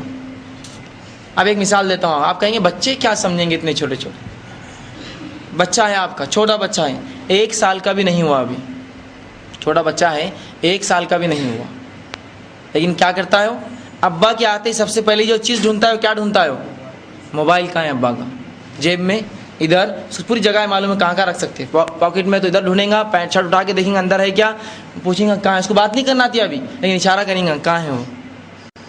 کیوں ایسا؟ کیوں موبائل مانگ رہا ہے؟ کیا اس کو کیا تربیت دی کہ موبائل ہونا، یا بچپن سے ساتھ لے کے آپ نے دماغ میں موبائل فون دنیا میں کچھ رہتا نہیں؟ لیکن جب پیدا ہوا تب سے وہ پڑے پڑے دیکھتا ہے، باپ لے کے گھوم رہا، ماں لے کے گھوم رہی، چاچا لے کے گھوم رہے، دادا لے کے گھوم رہے، تو اسے لگا ہاں یہ اہمیت کی چیز ہے، اسے میں بھی لوں گا، اور ابھی اس کو بولنا بھی نہیں آیا لیکن موبائل لیتا اور لگا گھومتا، بات نہیں کرنا ہے لیکن برابر، اس لیے کہ اس نے اپنے بڑوں کو اس کو اہمیت کی چیز مانتے ہوئے دیکھا، لہٰذا اس کے نزدیک بھی اہمیت، حتیٰ کہ اگر انہیں ڈپلیکیٹ موبائل لا کے دیجیے اسی وزن اور اسی سائز کا پھینک دیتے ہو، نہیں لیتے اس کو، اوریجنل ان کو سمجھ میں آئی، اتنی پرکھ رکھتے ہیں، ابھی 1 سال کی بھی نہیں ہوئی، تو یہ اہمیت کہاں سے آئی ان کے پاس؟ اب جب بچہ بچپن سے دیکھ رہا باپ سوتے پڑا ہے، نہ کبھی نماز سو گیا، تو بچے کیسے سیکھیں گے؟ تو پتہ چلا یہ والدین وجہ بن رہے بچوں کی بے نمازی ہونے کی، کہ وہ نماز نہیں پڑھتے ہیں۔ تو اگر وہ پڑھتے اس کی اہمیت بتاتے تو ان کے بچے بھی اس کو اہمیت جانتے، اور بچپن سے بچہ نماز پڑھتا کہتا میرا باپ کو میں نے زندگی بھر نماز میں دیکھا۔ بچوں کو دیکھیں چھوٹے چھوٹے ماں کے بازو آگے کھڑے ہو جاتے ہیں، بولنا بھی نہیں آتا، ماں کو دیکھا جھکتے رکوع میں چلے گئے رکوع میں، ماں اٹھی وہ بھی اٹھ گئے، ماں سجدے میں گئے، الٹے سیدھے ہوتے گرتے پڑتے گود میں آ جاتی ماں، لیکن وہ عمل کرتے۔ اور کبھی بھی پھر ان کو جب بھی موقع ملا وہ ان کو جہاں بھی جانا نماز دکھی کہ لے کھینچتے شروع کھڑے ہو گئے، نماز پڑھ رہا بچہ پڑھنے دے، کیوں؟ اس نے ماں کو اہمیت دیتے ہوئے دیکھا۔ لیکن اگر ماں کو فیشن پرستی میں دیکھیں گا، ماں کو جو ہے بے حیائی میں دیکھیں گا، تو بچہ کیوں سیکھیں گا نماز اور روزہ؟ وہ بھی فیشن پرستی اور بے حیائی میں رہیں گا۔ تو اس بچے کی جو تربیت میں بگاڑ آیا، اس کا عذاب ماں کو ملے گا، اس بچے کو تو ملے گا بڑا ہونے کے بعد، ماں کو بھی ایک حصہ ملتا رہے گا، حتیٰ کہ وہ مر بھی جائے تو اس کو حصہ ملے گا۔ تو یہ اس کی تربیت کا نتیجہ تھا کہ اس نے تربیت نہیں دی اپنے بچوں کو۔ تو بچوں کو تربیت دیجیے بچپن سے نماز کی، ورنہ ایسا نہ ہو کہ ہم مر جائے اور اللہ خبر میں پوچھے کہ کیا کر کے آئے دنیا میں، اور ان کے اعمال ہمارے بچوں کے ہمارے لیے جو عذاب بن جائے، اور قبر میں بھی جو ہے ان کے جو ہے عذاب ہم تک پہنچتے رہے۔ ٹھیک ہے، اسی طرح جو ہے اللہ کے رسول صلی اللہ علیہ وسلم آئیے ایک حدیث میں فرماتے ہیں، جس کو مسلم نے روایت کیا، آپ فرماتے ہیں کہ اسلام اور کفر کے درمیان فرق نماز ہے۔ کیا فرماتے ہیں؟ اسلام اور کفر کے درمیان فرق کیا ہے؟ نماز ہے۔ اور ایک روایت میں فرماتے ہیں اسلام اور شرک کے درمیان فرق نماز ہے۔ سبحان اللہ۔ مطلب جو نماز پڑھے وہ مسلم، جو نماز نہ پڑھے وہ کافر، جو نماز پڑھے وہ مسلم، جو نماز نہ پڑھے وہ مشرک، شرک کرنے والا ہے وہ شخص۔ تو رسول کیا فرماتے ہیں؟ جو نماز اسلام اور کفر کے بیچ کی پردہ یا دیوار یا فرق نماز ہے، اور ایک روایت فرماتے ہیں اسلام اور شرک کے درمیان حائل اور پردہ نماز ہے۔ جو نماز نہ پڑھے وہ کافر ہے، جو نماز نہ پڑھے وہ مشرک ہے، جو نماز نہ پڑھے وہ منافق ہے۔ اسی طرح اللہ کے رسول صلی اللہ علیہ وسلم فرماتے ہیں بے نمازی کا انجام کیا ہوگا قیامت کے روز؟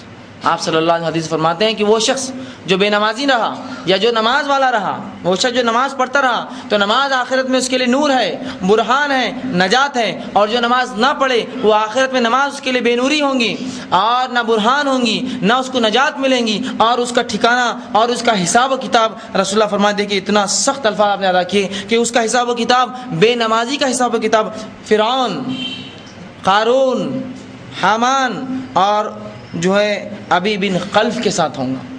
یہ مشرکین مکہ کا سردار تھا، اور 3 شخصیتیں آپ جانتے کون کون ہیں، فرعون، حامان اور قارون۔ رسول اللہ جو نماز نہ پڑھے اس کا فیصلہ قیامت کے دن ان 4 لوگوں کے ساتھ صف میں کھڑا ہوں گا، اور اس میں گنایا فرعون جس نے اللہ ہونے کا دعویٰ کیا تھا، اس کا فیصلہ ہوں گا، اور حامان اس کا وزیر جو بہکایا کرتا اور سرکشی میں آگے بڑھاتا، اور قارون جس نے تکبر کیا اللہ کے ساتھ، جس کے تعلق سے اللہ نے قرآن فرمایا اسے ہم نے اس کے خزانے کے ساتھ دھسا دیا، اور چوتھا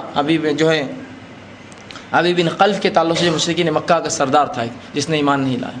تو جو چاہتا ہے ان کے ساتھ حساب و کتاب ہو وہ نماز چھوڑ دے، اور جو چاہتا ہے رسولوں کے ساتھ، صدیقین، شہداء، صالحین کے ساتھ اس کا حساب و کتاب ہو، وہ نماز قائم کرے اپنی زندگی میں، اور ایسی قائم کرے کہ مرتے دم تک نماز پڑھے، مرتے دم تک، اور خود کے لیے بھی دعائیں کرے، آل اولاد کے لیے بھی دعائیں کرے کہ اللہ ہمیں بھی اور ان کو بھی جو ہے مرتے دم تک جو ہے نمازی رکھ۔ اسی طرح جو ہے اللہ کے رسول صلی اللہ علیہ وسلم صرف ایک نماز چھوڑنے کا گناہ بتاتے ہیں۔ ایک نماز تو ہمارے لیے کوئی بات ہی نہیں ہے نا، سال میں کہیں ایک نماز ہم چھوڑ رہے تو ایک نماز تو کوئی بات ہی نہیں ہمارے لیے، یوں ہی چھوڑ دیتے ہیں۔ ایک نماز تو میں سمجھتا ہوں بنا سوچے سمجھے چھوڑ دیتے ہیں ہم، ایک نماز کوئی فکر بھی نہیں ہوئی کہ یہ نماز تھی بول کر۔ تو رسول اللہ فرماتے آئیے دیکھیے، فرماتے ایک نماز، اگر عصر کی نماز، صرف ایک نماز، اگر کوئی شخص عصر کی نماز چھوڑ دے، یوں ہی اگر ایک شخص صرف عصر کی نماز چھوڑ دے تو اس کے لیے ایسا خسارہ اور گھاٹا ہے جیسے کہ اس کے تمام مال و دولت لٹ گیا اور سارے رشتہ دار مر گئے۔ مطلب اگر ایک شخص کو نماز نہیں پڑھنے کا اگر بتا دیا جائے کیا گناہ ہے صرف ایک عصر کی نماز، تو اتنا افسوس طاری ہو جائے گا جیسے کہ سارا مال و دولت لٹ گیا اور سارے لوگ مر گئے، پورے رشتہ دار مر گئے اس کے۔ ابھی مال و دولت لٹ گیا، رشتہ دار مر گئے، بات سمجھ میں نہیں آتی ہے، لیکن انداز لگائیے ایک بچے کو آپ نے 10 روپے دے گھر سے بھیجا اور گرا کر آیا، اور گھر پہ آ کر ابا پیسے نہیں گر گئے, سامان نہیں لائے بیٹے, کیا بات ہے پیسے گر گئے, کہاں گرائے, کہاں سے گئے تھے, کون سے راستے سے گئے تھے, چلو میرے ساتھ, اس کے پاس پیسے تھے آپ نے دیکھا 10 روپئے, جناب آپ کے پاس آیا تھا, کچھ دوسرا تو خرید کے نہیں لے گیا, تو نے کھا تو نہیں لیا, تو نے کچھ اور تو نہیں خریدا, 10 روپئے کے لیے پوچھ تاچھ چل رہی. رسول اللہ تمام دولت لٹ گئی. ایسی مثال ہے جو نماز نہ پڑھے, ایک صرف تمام خسارہ. انداز لگائی کسی گھر میں تجوری ہو اور سب اس کی جمع پونجی اس میں بھری ہو اور اچانک چوری ہو جائے, کیا افسوس اس پر طاری ہوگا, اتنا افسوس طاری ہوگا صرف ایک نماز چھوڑنے والے پر. اگر اس کو سمجھ دے دی جائے اس نماز کے چھوڑنے کا گناہ کیا ہے, اور تو اور تمام رشتہ دار مر گئے. اسی اس کی مثال ہے. صرف ایک ماں, ایک بھائی, ایک بہن, ایک بیوی, ایک بچے کے انتقال پہ ہم کہیں کے نہیں رہتے ہیں, ہمارے ہوش و حواس چلے جاتے ہیں, ہم اپنے آپ کو جینا پسند نہیں کرتے بلکہ ہم بھی موت کو طلب کرتے ہیں. تو اندازہ لگا ایک خبر ملے تمام رشتہ دار مر گئے آپ کی, کیا خوف اور کیا غم اور کس طرح سے رنج اس پر طاری ہو جائیں, سب مر گئے ایک ساتھ. تو اتنا رنج و غم صرف ایک نماز چھوڑنے پر ہے. افسوس کہ ہم نے آج تک کتنی نمازیں چھوڑ دی اور ضائع کر دی. 20, 30, 40, 50 اور 60 سال کی عمر ہو گئی, آج تک نماز نصیب نہیں ہوئی ہم کو پڑھنا. پڑھ لی تو پڑھ لی, نہیں پڑھے تو کوئی مسئلہ نہیں. یہ حالت ہے ہماری. ایک نماز صرف ظاہر عصر کی, تو یہ حالت ہونے والی ہے. اندازہ لگا اتنے نمازوں کا اپنے رب کے سامنے کیا حساب و کتاب دیں گے ہم لوگ. آئیے آگے اللہ کے رسول صلی اللہ علیہ وسلم کیا فرماتے ہیں. وہ شخص جو نماز سے غفلت کرے اور سو جائے, نماز پڑھتا ہو غفلت کرے, ایک آدھ نماز سو جا رہا ہے, رسول اللہ فرماتے ہیں جو شخص نماز نہ پڑھے, غفلت کرے اور نیند لے لے اور سو جائے, آپ صلی اللہ علیہ وسلم فرماتے ہیں میں نے ایسے لوگوں کو دیکھا ہے کہ فرشتے ان کو لٹا کر ان کے سروں کو پتھر سے کچل رہے تھے.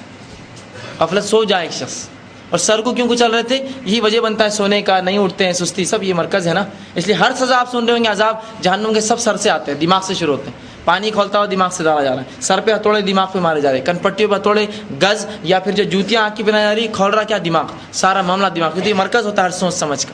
کیا اس سے سودا نہ کیا؟ ایک بزنس مین, ایک عام آدمی اس کو سودا دے رہے ہیں, دو یہ چیز 10 کی اور یہ چیز 20 کی, اور 20 کی چیز 10 میں دیتا ہوں, کیا کروں گا, اور 10 کی 10 میں دوں گا, 20 کی اچھی ہے تو کون سا سودا کریں گا, 20 والی. ایک عام عقل ایک دم بالکل گھٹیا دماغ کا آدمی بھی سمجھتا ہے کہ سودے کا فائدہ کیا ہے.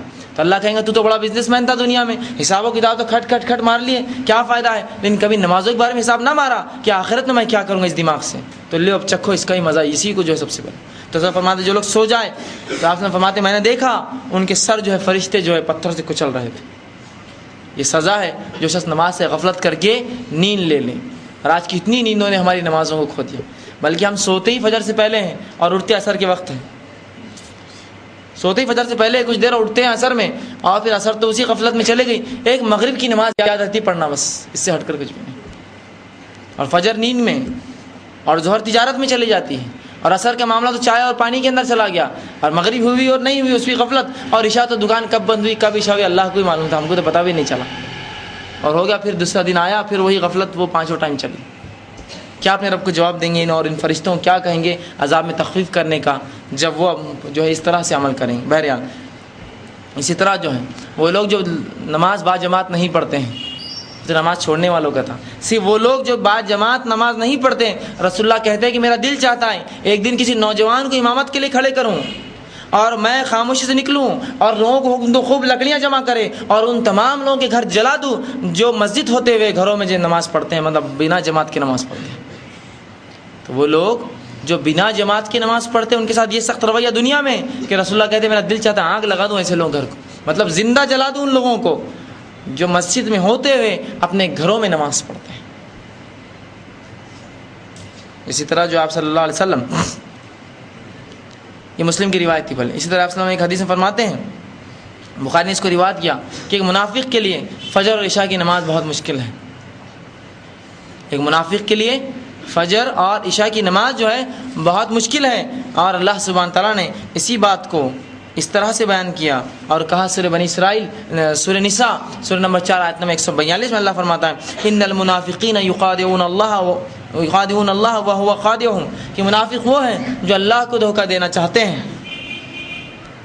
لیکن در حقیقت وہی دھوکے میں ہیں. اور آگے فرمایا وَإِذَا قَامُوا إِلَى الصَّلَاةِ قَامُوا كُسَالَىٰ, اگر نماز کے لیے کھڑے ہوتے ہیں تو بہت سستی کاہلی سے نماز کے لیے کھڑے ہوتے ہیں, اور اگر کھڑے بھی ہوتے ہیں تو سستی کاہلی سے. یراؤن الناس, اور لوگوں کو بتانے کے لیے کھڑے ہوتے ہیں. ولا یذکرون اللہ الا قلیلا, اللہ کا ذکر نہیں کرتے مگر بہت تھوڑا.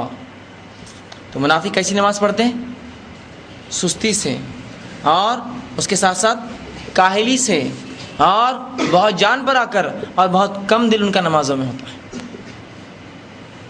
تو وہ شخص کافر ہے جو نماز نہ پڑھے، وہ شخص مشرک ہے جو نماز نہ پڑھے، وہ شخص منافق ہے، اس لیے میں نے کہا تھا جو نماز نہ پڑھے. ایک منافق نماز چھوڑ سکتا ہے، لیکن یہ کہنا بھی ایک عجیب بات دکھتی ہے. ذرا غور تو کیجئے، رسول اللہ صلی اللہ علیہ وسلم کے دور کے منافق، یہ سب سے کٹر منافق تھے. یاد رکھیے قیامت تک آنے والے منافقوں میں سب سے کٹر یہ ہے کہ رسول کو دیکھا آپ کی ذات کو پھر بھی ایمان نہیں لائے. تو رسول اللہ کے دور کے جو منافق ہے، یاد رکھیے یہ قیامت تک آنے والے منافقوں میں سب سے کٹر منافق ہے. یہ جیسا رسول اللہ صلی اللہ علیہ وسلم کے صحابہ ایمان میں سب سے بلند لوگ ہیں قیامت تک آنے والے لوگوں میں، ویسے ہی یہ منافق سب سے کٹر منافق ہوں گے آخرت دنیا کی جو قیامت تک سب سے کٹر منافق یہ ہوں گے. لیکن رسول اللہ صلی اللہ علیہ وسلم کے دور کے منافق جو مخلص منافق تھے، کٹر اور خالص منافق تھے، ان کی ہمت بھی نہیں تھی نماز چھوڑنے کی. آج ہم نے آپ کو ایمان والا کہہ کے نمازیں چھوڑتے ہیں. رسول اللہ کی حدیثیں پڑھی نا کہ منافق بھی صفوں میں آتے تھے، منافق بھی کھڑے ہوتے تھے. اللہ نے کہا نماز پڑھتے کاہلی سے پڑھتے ہیں جو کچھ ہیں، لیکن نماز چھوڑ سکتے تھے کیا؟ رسول اللہ کے دور کے منافق بھی نماز نہیں چھوڑتے تھے. آج اپنے آپ کو مومن بول کے نمازیں ترک کر رہے ہیں، اور ایک نہیں کہیں نماز ایک ساتھ ترک ہو رہی. اندازہ لگائیے کہ یہ تو اگر ایسا موازنہ کیا جائے تو وہ منافق ہم سے بھلے اور جو ہے بہتر ہو گئے کہ کم از کم منافق بھی تھے نماز نہیں چھوٹتی تھی. آج مومن کہہ کر ایک بھی نماز ہم نہیں پڑھتے.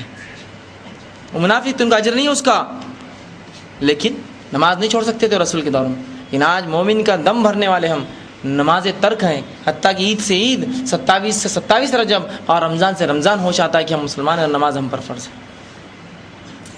آئیے اسی طرح جو ہے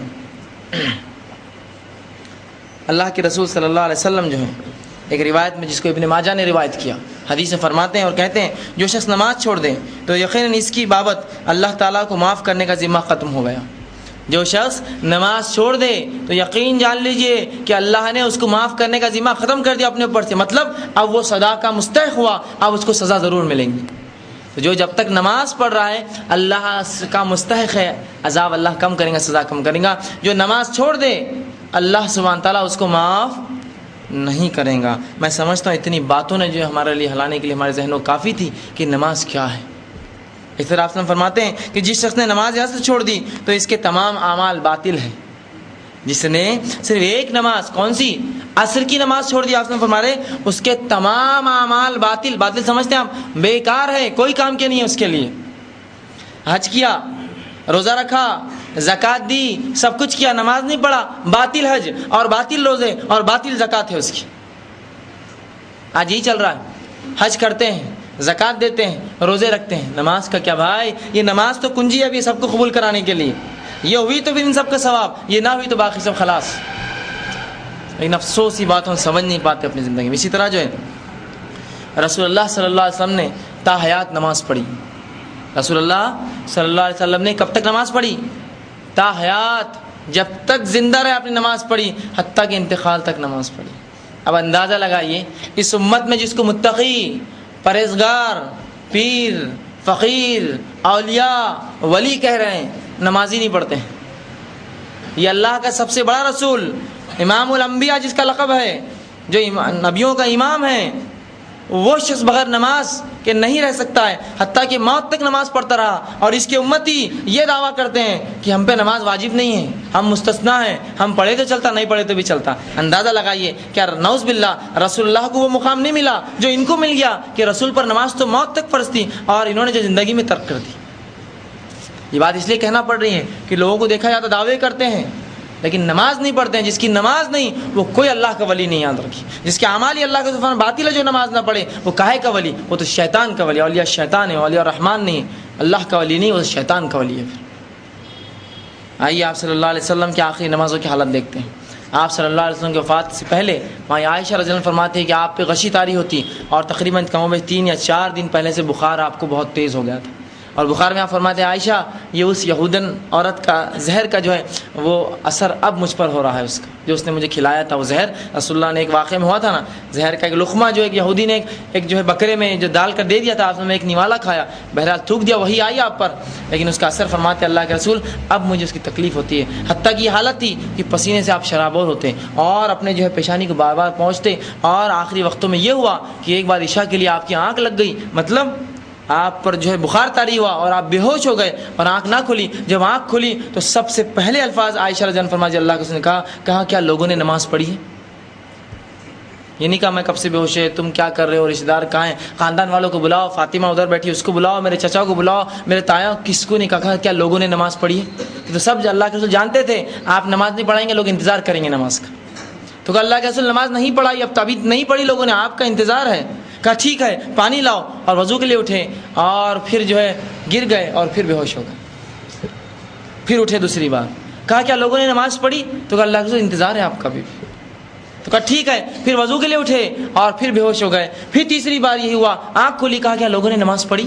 تو کہا اللہ کے رسول نماز نہیں پڑھی. پھر گر گئے. جب چوتھی بار اٹھے کہا ابوبکر سے کہو نماز پڑھا دے.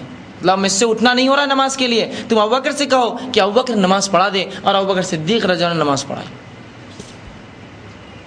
تو اللہ کے رسول صلی اللہ علیہ وسلم کی فکر ہے نماز کے لیے. حتیٰ کہ جو حدیث میں آتا ہے کہ آپ صلی اللہ علیہ وسلم اتنے بیمار تھے کہ چلنا نہیں آتا، آپ 2 صحابوں کے کاندھے پر ہاتھ رکھ کر جو ہے نماز کے لیے آتے، کاندھے پر ہاتھ رکھ کر. اور یہ ہٹے کٹے مستنڈے ہم لوگ نمازوں سے غافل ہیں. سب کچھ ہے، صحت ہے، توانائی ہے، سب کچھ ہے، لیکن نماز کو نہیں جاتے. رسول اللہ کی دیکھیے بیماری ہے، چل نہیں سکتے، روایت میں آتا ہے آپ کہتے ہیں مجھے کاندھے پر، 2 لوگ کاندھے پر آپ جاتے ہیں. حتیٰ کہ جو حدیث میں آتا ہے آپ کے قدم بھی نہ چل سکتے تو رگڑتے ہوئے پیر چل رہے تھے، کھینچ کر لے جائے گئے آپ کو نماز کے لیے. اور ہم نمازوں کو یوں ہی ترک کرتے ہیں، 1 نہیں 2 نہیں ہزاروں نمازیں ہماری زندگی ہم نے آج تک ترک کر دی. اسی طرح جو اللہ کے رسول صلی اللہ علیہ وسلم کہ بالکل آخری وقت کی جو وصیت تھی آپ صلی اللہ علیہ وسلم کی وصیت میں آپ کو سنا دیتا ہوں. رسول اللہ نے بالکل موت کے قریب جب آپ کا وقت تھا یہ وصیت امت کی اور کہا الصلاۃ الصلاۃ وما ملکت ایمانکم، کہ نماز نماز اور اپنے غلاموں کا خیال رکھنا میرے جانے کے بعد. یہ وصیت ہے نبی کی آخر کہ نماز نماز اور اپنے غلاموں کا جو ملکیت کی تمہارے غلام ہیں ان کا خیال رکھنا، ان کے ساتھ جو ہے غلط رویہ نہ کرنا، مطلب نمازی نہ چھوڑنا، نمازوں کو ترک نہ کرنا، اور غلاموں سے بدسلوکی اور ان کے ساتھ جو غلط کام مت کرنا. یہ وصیت کی آپ نے آخری بار، اور 2 بار الفاظ دہرائے الصلاۃ الصلاۃ وما ملکت ایمانکم، کہ نماز نماز اور اپنے ملکیت کی جو غلاموں کی جو ہے تم جو ہے اس معاملے میں جو بڑے احتیاط کرنا ان دونوں کی. اور آج ہم ان کی امتی ہونے کا دعویٰ کرتے ہیں اور نماز سے غافل ہیں. اور نماز ہر حالت میں فرض ہے، یہ معاف نہیں ہے حتیٰ کہ آپ بے ہوش ہو جائے یا مر جائے، اس سے ہٹ کر کسی حالت میں معاف نہیں ہوتی ہے. یہ سفر میں معاف نہیں ہے، یہ شہر میں معاف نہیں ہے، یہ سردی میں معاف نہیں ہے، یہ گرمی میں معاف نہیں ہے، یہ بارش میں معاف نہیں ہے، یہ خوف میں معاف نہیں ہے، یہ جنگ میں معاف نہیں ہے، جہاد میں معاف نہیں ہے، یہ کسی جگہ معاف نہیں. یاد رکھیے آپ، یہ ہے نماز اور یہ بڑی اہم چیز ہے.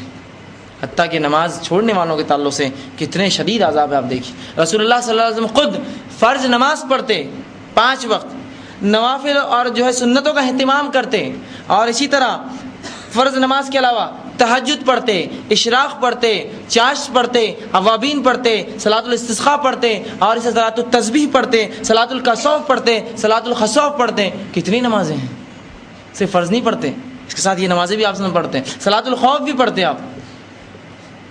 کتنی نمازیں پڑھے اللہ کے رسول، اللہ یہ رسول ہے انہوں نے ہی سب نمازیں پڑھی. تو امتیوں کا آج کیا حال ہے ان کی، کہ نبی اتنی نمازوں کی کثرت کر رہا ہے، فرض کے علاوہ گنانے میں نہیں نماز آپ کو ساری الگ سے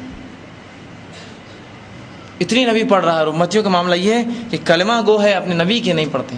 حتیٰ کہ مصیبت میں پڑھی، غم میں پڑھی، زلزلے آئے تو پڑھی، طوفان اور ہوائیں چلی تو پڑھی، ہر جگہ اپنے ہر مصیبت میں نمازوں کو جو ترجیح دی. آج ہمارا معاملہ یہ ہے کہ نماز ہمیں کبھی یاد ہی نہیں آتی.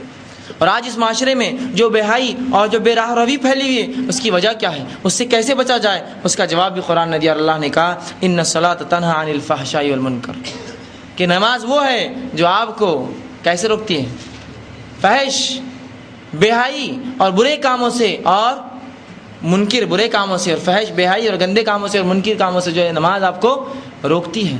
آج ہم بے حیائی کے تعلق سے رو رہے ہیں لیکن نماز کہاں پڑھ رہے ہیں. یہ نماز بے حیائی اور فحش سے روکتی ہے، اور نماز جو ہے برے کاموں سے انسان کو روکتی ہے.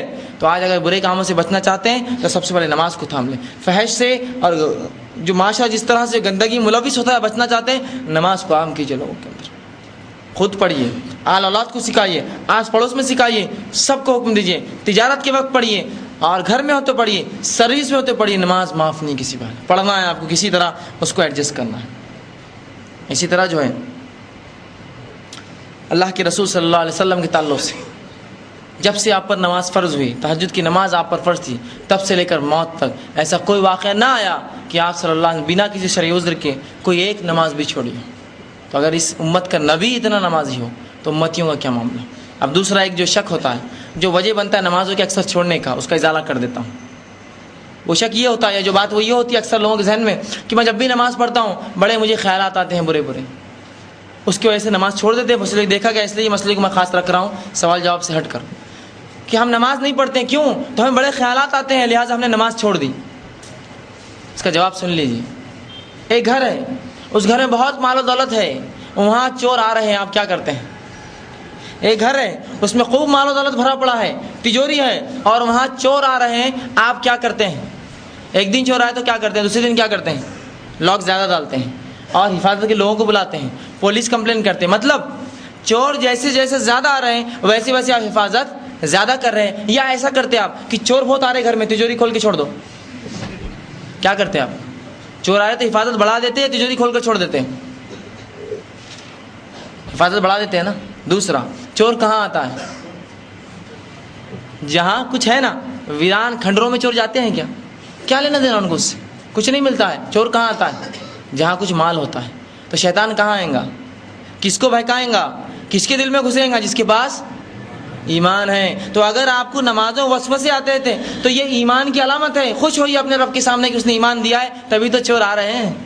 شیطان آگے بہکا رہا ہے، مت پڑھو، وسوسے ڈال رہا ہے، یہ سوچنے لگا، آنے دیجیے، 1000 وسوسے تو ڈال، واللہ میں اور حفاظت بڑھاتے جاؤں اپنے گھر کی۔ تو یہاں سے ڈالیں گا میں اس کو ختم کروں گا، تجارت ڈالیں گا اس کو ختم کروں گا، بال بچوں کی فکر ڈالیں گا میں سب ختم کروں گا، اور ہر بار اپنی تجوری کی مطلب اپنے ایمان کی حفاظت کرتے جاؤں گا۔ اور اگر کوئی شخص شیطانی وسوسے آ رہے بلکہ نماز چھوڑ دے تو اس کی مثال ایسی ہے، چور بہت آ رہے تو تجوری کھلی چھوڑ دیا میں نے، لے جاؤ جو لے جانا ہے۔ اس کو بیوقوف کہتے ہیں ہم دنیا میں۔ تو یہ وسوسے آپ کو نماز چھوڑنے کی وجہ نہ بنے، بلکہ نمازوں کے ہم پابند بنیں اور خوشی و خضوع اور نماز کے لیے ہر وہ چیز کر گزرے۔ آئیے صحابہ کی زندگی صرف 2 واقعات آپ کے سامنے رکھتا ہوں، بلکہ 3 واقعہ ہیں کہ ایک صحابی کے تعلق سے آتا ہے، ایک بار نماز پڑھ رہے تھے اور کھجور جو ہے بالکل پکنے پر تھے اور فصل لگی ہوئی تھی، نظریں اڑ گئی، فصل کو دیکھ لیا، نماز کی حالت ہے، نماز ختم کی، رسول اللہ کے پاس کہا، اللہ کے رسول صلی اللہ علیہ وسلم آپ گواہ ہیں نا، میں نے تمام پورا باغ صدقہ کر دیا اللہ کے راہ میں، لے لیجیے باغ آپ سے۔ یہ تجارت نے مجھے کیا کیا؟ نماز سے روکا نہیں، نماز میں نظریں اٹھانے میں مجبور کر دیا۔ نظریں اٹھانا منع ہے نماز میں۔ آج کا کبھی ایسا ہوا کسی تجارت نے نماز سے روکا تو ہم نے تجارت کو چھوڑا؟ میں بیچنے کی بات نہیں کر رہا ہوں اور صدقہ کرنے کی بات نہیں کر رہا ہوں، کم از کم یہ سوچا کہ کل سے یہ کام میں نہیں رہوں گا، میں یہ مجھے روک رہا ہے نماز سے یہ کام۔ یہاں تو صحابی نے پوری تجارت ہی بیچ دی، کہا نہیں مجھے نہیں چاہیے، آپ گواہ رہیے، یہ تمام باغ میں نے اللہ کے راہ میں صدقہ کر دیا، میں نماز میں خلل ڈال رہا ہے، میں نظریں اٹھا دیا اس باغ نے، اس دنیا کی جو ہے مالیت نے یا تجارت نے نظریں اٹھانے میں مجبور کیا، کہا آپ صدقہ کر دیجیے پورا باغ اٹھا کر۔ تو میں صدقہ کرنے کی بات نہیں کر رہا ہوں، کم از کم یہ سوچا ہو کہ کل یہ عمل نے مجھے نماز سے روکا تھا، آج یہ عمل کو پہلے کر لوں گا، بعد میں میری نماز میں اپنی اڑچن بنے گا یہ عمل۔ دوسرا واقعہ آئیے، 2 صحاباؤں کو اللہ کے رسول صلی اللہ علیہ وسلم نے ایک پہاڑ پر جو ہے حفاظت کے لیے روکا۔ ایک قوم سے آپ لڑنے گئے، جہاد پہ گئے اور وہ قوم بھاگ گئی اور پہاڑ کے پیچھے بستی تھی، رسول اللہ نے کہا 2 لوگ اوپر رہو تاکہ دشمن آئے تو اشارہ کر دینا، فوج پہاڑ کے پیچھے کھڑی ہے۔ 2 صحابہ نے کہا، دونوں نے ایک دوسرے سے کہا ایسا کرتے آدھی رات تم سو لو آدھی رات میں سو لیتا ہوں، تاکہ کیا ہو کہ تم بھی جو ہے ہو جائے نیند، بابا پھر اپن جہاد میں اگر ضرورت پڑی تو دونوں شامل رہے بالکل صحت کے ساتھ، ایسا نہ ہو کہ نیند آئے۔ کہا ٹھیک ہے، اچھا آئیڈیا ہے، اچھا ارادہ ہے۔ ایک سو گئے، دوسرے جاگتے رہے، نماز پڑھتے رہے۔ کہا کہ اب کیا کروں، دشمن کی طرف ادھر تھے، نماز پڑھنا شروع کر دی، کہا اب خالی تو ہوں، کیا کروں؟ رسول اللہ نے خالی پہرے کا کہا، اور جیسی ہاٹ آئیں گی، پہاڑ بہت نیچے ہے، اوپر آئے تک تو میں آگاہ کر ہی دوں گا لوگوں کو۔ نماز کے لیے کھڑے ہو گئے، دشمن اتنے میں آ گیا اور دشمن نے دیکھا کوئی شخص کھڑا ہے، ایک تیر مارا، تیر آ کے آپ کی ران میں دھس گیا، اور دوسرا تیر مارا، دوسرا دھس گیا۔ جب دوسرے کے بعد سلام پھیرا تو ساتھی کو اٹھایا، کہا دشمن آگے آگاہ کر دو۔ کہا دشمن آگے کیسے پتا چلا؟ کہا یہ 2 تیر مار دیے انہوں نے۔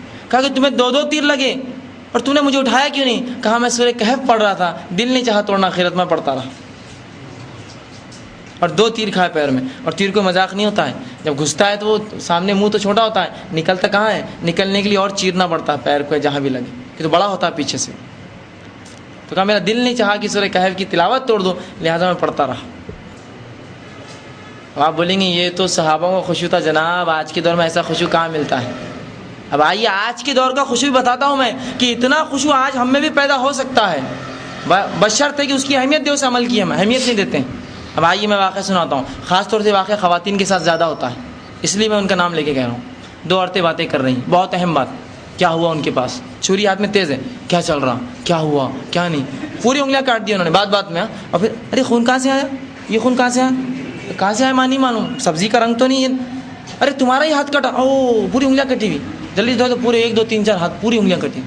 میرا یہ سوال ہے, یہ انگلیاں کٹی محسوس کیوں نہیں ہوا؟ وہ خوشو تھا باتوں میں, اس خوشو نے پورا ذہن لگا دیا اس کام میں کہ اب یہ انگلیاں کاٹنا محسوس ہی نہ ہوئی. مردوں کے ساتھ بھی ہوتا ہے, کوئی کام کر رہے, کیا ہوا, انگلی چھل ڈالی, پینسل چھلتے چلتے, محسوس ہی نہیں ہوا, بات میں تھے, مصروف تھے, بعد میں پورا خون, ارے میرا ہاتھ کٹا, ارے کیسے محسوس نہیں ہوا, اتنا بڑا ہاتھ کٹا, کہا میں اتنا مصروف تھا. دیکھا, جب چیز کی اہمیت ہوتی ہے تو انسان کو کچھ یاد نہیں رہتا اللہ کی وہ چیز. یہ خوشو صحابہ میں تھا. آج ہم دیکھتے ہیں خوشو اپنے آس پاس, ایک کاڑی جلائی اور کچھ چیز دیکھ لی جو بہت عجیب تھی, کاڑی نے ہاتھ کو جلا دیا, جب پورا جل گیا تو جب یاد ہے ہاتھ جلا, پھر بولتے رہے یار ہاتھ جل گیا. ارے اب جب تک کاڑی کیوں رکھی, میرے ذہن میں نہیں رہا, میں اتنا مصروف تھا اس کام میں. صحابہ بھی ایسی نماز میں خوشو سے جب مصروف ہو جاتے, اب کچھ نہ یاد رہتا ان کو کیا ہو رہا آس پاس. تو یہ واقعات کوئی ایسے نہیں ہے جو آسمان کے اوپر کی بتا رہا ہوں جو ہم نہیں کر سکتے. یہ آج کے دور میں ایسا خوشو ہم دیکھتے ہیں اپنی باتوں کے اندر کہ بڑے بڑے نقصان انسان برداشت کر لیتا, اتنا خوشو. پیسے کسی لے رہے ہیں, لیکن کوئی ایک مصروفیت, کسی کا ایکسیڈنٹ دیکھ لیا, اس حال میں پیسے گرا دیے قیمتی, لیکن بھول گئے, بعد میں چلو گھوم گئے, چلو چھوڑو. کیوں؟ تو وہ جو واقعہ اتنا اہم تھا اس کے آگے. تو صحابہ کے لیے نماز جو کچھ سب کچھ تھی, جب کھڑے ہو جاتے پھر اب کیا دنیا یاد رہی اور کیا رہا, بس نماز ہے سب کچھ. کہ کیل بھی نکالی جا رہی ہے, تیر بھی نکالا جا رہا ہے, ایسے کئی واقعہ صحابہ کے تعلق سے, نماز میں کھڑے ہوں دو کر لیا اور نکالا گیا. تو یہ خوشی اور خضوع مطلوب ہے ہم سے بھی. تو نماز کو اہمیت دیجیے. آج تک جو بھی ہم نے نماز کے بارے میں سوچ رکھا تھا چھوڑ سکتے ہیں, یہ سب نکال دیجیے. رسول کا عمل دیکھیے, اس کی سنتیں دیکھیے کہ آپ نے زندگی بھر نماز پڑھی اور زندگی بھر نماز پڑھتے رہے. آج ہم سب تیار کریں کہ جو کچھ ہوا, جو کچھ چھٹی, اللہ ان گناہوں سے ہمیں معاف کر, ان نمازوں کے تعلق سے معافی مانگتے ہیں تجھ سے. لیکن آج کے بعد اب موت تک ہم وعدہ کریں اور طے کریں دل میں کہ ہم نمازوں کے پابند ہوں گے. طے کر لیجیے اس کو, ورنہ ایسا نہ ہو کہ موت آ جائے اور توبہ بھی نہ ہو ہمارے دلوں کے اندر, توبہ بھی نہ ہو, یہ جذبہ بھی نہ ہو کہ ہم توبہ کرنا چاہتے تھے اپنے رب کے سامنے. اور اس کے بعد ہر پل کوشش کرے, یہ نہیں کہ صرف بول دیا بس, کوشش کرے کہ ہم نمازوں کے پابند رہیں, حتیٰ کہ ہمیں موت آ جائے اس حالت میں کہ ہم نمازی ہی کہلائیں یا نمازی ہو. آخر میں اللہ سبحانہ تعالیٰ سے دعا ہے کہ اللہ سبحانہ تعالیٰ ہمیں کہنے سننے زیادہ عمل کی توفیق دے. اللہ سبحانہ تعالیٰ جب تک ہمیں زندہ رکھے, اسلام اور ایمان پر زندہ رکھیں, جب بھی موت دے ایمان پر موت دے. وآخر دعوانا الحمدللہ رب العالمین. سبحان ربک رب العزت عما یصفون وسلام علی المرسلین والحمدللہ.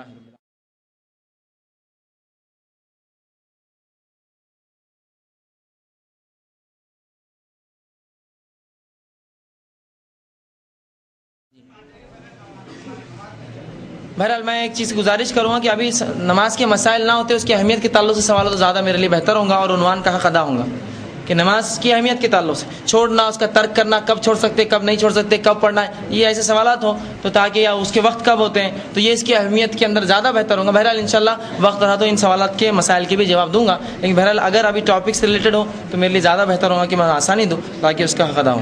ایک سوال تھا خواتین اپنے سوال پر خواتین لکھ کر بھیجیں تاکہ وہ فرق کر سکیں. کہ ایک سوال تھا کیا پچھلی جو نمازیں چھوٹ گئی ہوں ان کو قضا کرنا چاہیے, ایسے سوالات کچھ نماز کے تحت. تو میرے لیے آسان ہے, عنوان سے بالکل تعلق رکھنے والے سوالات. جو پچھلی نمازیں چھوٹ گئی ان کی قضا کرنا چاہیے کیا, تو اس تعلق سے یاد رکھ لیجیے جو نمازیں پچھلی قضا کی اور جان بوجھ کے کی, ان کی جو ہے قضا, جو نمازیں جان بوجھ کر چھوڑی ان کی قضا نہیں ہوتی. یہ مسئلہ ہم کو معلوم نہیں ہوتا اکثر. اگر ایک شخص بیٹھا ہے اور عصر کا وقت ہو گیا اور عصر کی نماز جان بوجھ کی قضا کی, مطلب جان بوجھ کر چھوڑی, تو اس کی قضا نہیں ہوتی پھر زندگی میں کبھی. یاد رکھ لیجیے قضا اس نماز کی ہوتی جو انجانے میں چھوٹ گئی, جو غفلت میں چھوٹ گئی, جو مجبوری سے چھوٹ گئی, جو بیماری سے چھوٹی. جان بوجھ کر جو شخص نماز پڑھتا ہے فقہا لکھتے ہیں اس کو نماز اب دہرانا نہیں ہے, اس لیے کہ اس کی قضا نہیں ہے. یہ تو ان کے لیے جو انجان تھے, جو بے ہوش تھے, جو مجبور تھے, جو بیمار تھے, وہ قضا کریں گے, یا غفلت میں ہو گئے تھے, یا نیند نے ان کو جو ہے مصروف کر رکھا تھا, بعد میں اٹھے وہ. تو اگر زندگی میں آپ کی نماز قضا ہوئی جبکہ آپ کو علم تھا کہ نماز ہم پر فرض ہے, اب اس کی کوئی جو چھوڑی اس کی قضا نہیں ہوتی, اللہ کہ اپنے رب سے سچے دل سے توبہ کریں بس, اب اس کی قضا نہیں. تو نمازوں کو اب بلا وجہ چھوڑے ہی نہ, اس لیے کہ جو نماز جان بوجھ کر چھوڑی جاتی ہے اس کی قضا نہیں ہوتی ہے. اب کیا کرنا ہوگا, ایسی نمازیں جو ہم نے 5 سال 10 سال 20 سال 50 سال چھوڑی ہیں, اللہ سے توبہ کرے اور اس توبہ کا نتیجہ یہ ہوگا کہ اب کبھی نماز نہ چھوڑے. تو انشاءاللہ العزیز ہم اپنے رب کو توبہ قبول کرنے والا اور معاف کرنے والا پائیں گے. اسی کے اندر ایک تھا کہ کہ تمام پانچوں وقت کی نمازوں کا وقت کب شروع ہوتا ہے اور کب ختم ہوتا ہے؟ برائے مہربانی بتائیے. بڑا بہترین سوال کیا. وقت کب شروع ہوتا ہے میں بتا دیتا ہوں، چونکہ اکثر لوگ شہروں میں نہیں ہوتے ہیں، بستیوں میں ہیں، گاؤں میں، شہر سے باہر کام چل رہا ہے، تو وقت کب ہوتا ہے معلوم نہیں ہوتا، پریشان رہتے ہیں. میں بتا دوں بڑا اچھا ضابطہ ہے، بہت آسان ہے نماز کا وقت کب ہوتا ہے معلوم کرنا، مردوں کے لیے بھی عورتوں کے لیے بھی. سب سے پہلی چیز تو میں سب اول وقت بتا دوں نمازوں کی کیا ہوتے ہیں. سب سے پہلے سورج نکلنے سے پہلے فجر کا وقت ہے، عام بات، بالکل روشنی نہیں نکلی فجر کا وقت باقی ہے. ظہر کا وقت کب ہوتا ہے؟ جب سورج بیچ میں سے تھوڑا ہٹ جائے، زوال سے تھوڑا ہٹ جائے، چاہے وہ 12 بجے ہو، 12:35 کو ہو، یا پھر جو ہے سردیوں کے دنوں میں 11:35 کو ہو، ایک آدھ گھنٹے کا فرق ہوتا ہے زوال میں. سورج بیچ سے جب تھوڑا بھی ہٹ گیا تو یہ وقت شروع ہو جاتا ہے ظہر کا. آسان ہے نا، سورج بیچ میں ہے کہ نہیں، تھوڑا ہٹ گیا ظہر شروع. مطلب تھوڑا کدھر ہٹے؟ مغرب کی طرف ہٹے، مشرق سے تو نکلا ہے وہ، مغرب کی طرف تھوڑا ہوا، مطلب یہ ظہر کا اول وقت شروع ہوگا، جو کم میں 12:15 بجے شروع، جو 12:30 ہمارے علاقوں میں یہ دنوں میں چالو ہو جاتا ہے. اب عصر کا وقت کب ہوتا ہے؟ تو عصر کا وقت رسول اللہ فرماتے ہیں کہ جب سورج اتنا نیچے ہو جائے کہ چیزوں کا سایہ اس کی اصل سے تھوڑا بڑھ جائے. مثال کے طور پر عصر کا وقت آپ تو دیکھنا ہے، ایک پین جیب میں سے نکال لیجیے، ٹھیک ہے، پین کو ایک جگہ کھڑے کر دیجیے، ایسا سیدھا زمین پہ کھڑے کر دیا آپ نے پین کو. اب آڑا ڈال دیجیے، نشان بنا لیجیے، پھر کھڑا کیجیے. اب دیکھیے دھوپ نشان سے آگے جا رہی ہے کیا؟ نشان سے آگے گئی، عصر چالو ہو گیا. نشان یا اس کے پیچھے ہے تو ابھی ظہر کا وقت باقی ہے. سمجھے آپ؟ مطلب تھوڑا سا مطلب کیا ہوا کہ سورج جو ہے وہ جو اس کا سایہ پڑ رہا ہے چیزوں کا، وہ سایہ اگر اصلا جتنا ہے، پین 6 انچ کا ہے اور سایہ 6 سے زیادہ ہو رہا ہے، مطلب عصر کا وقت چالو ہوا، 6 سے کم ہے یا 6 ہے تو ابھی ظہر کا وقت باقی ہے. پتہ چل گیا آپ کو عصر کا وقت کب ہوتا کہ چیزوں کی جو سائے اصلی سائز سے تھوڑے سے زیادہ بڑھ جائے. آج پین کا آسان مثال ہے، موبائل بڑی چیز مت لیجیے آپ، ورنہ بہت ٹائم لگے گا آپ کو، چھوٹی چیز رکھ دیجیے، ہو گیا کام، یہ اثر ہو گیا. اب مغرب کا ٹائم کب ہوتا ہے؟ سورج غروب ہوا، مغرب کا وقت ہو گیا، آسان ہے، سورج ڈوب گیا، مغرب ہو گیا. اب عشاء کب ہوتا ہے؟ تو سورج غروب ہونے کے بعد کم بیش 1 گھنٹہ 10 منٹ سے لے کر 1 گھنٹہ 20 منٹ کے بعد، آسان. مغرب پڑی، سورج غروب کب دیکھا ہم نے؟ 6:30 بجے. تو عشاء کب ہوئی؟ 7:30، 7:30 اور 10، 7:40 کے بعد مغرب چالو ہو گئی، عشاء چالو ہو گئی. اور سورج غروب 7 بجے تو عشاء کب چالو ہوئی؟ 8، 8:10 یا 8:20 چالو ہو گئی. سمجھ گیا؟ آسان ہے نمازیں کب شروع ہوتی معلوم کرنا. اور خواتین کے لیے بہت اچھا، اس لیے خواتین گھروں میں ہوتی ہیں، ان کے لیے اذان کی بھی شرط نہیں ہے کہ تو مسجد میں جو گئے وہاں اذان ہے اور وہاں وہ تو فوراً وقت ہوا پڑھ لے. اگر کسی کو یہ بھی نہ سمجھے تو چارٹ آتے ہیں نماز کا اول وقت، نماز کا وقت کب شروع ہوتا ہے، وہ چارٹ گھر میں بنا کر رکھ دیں.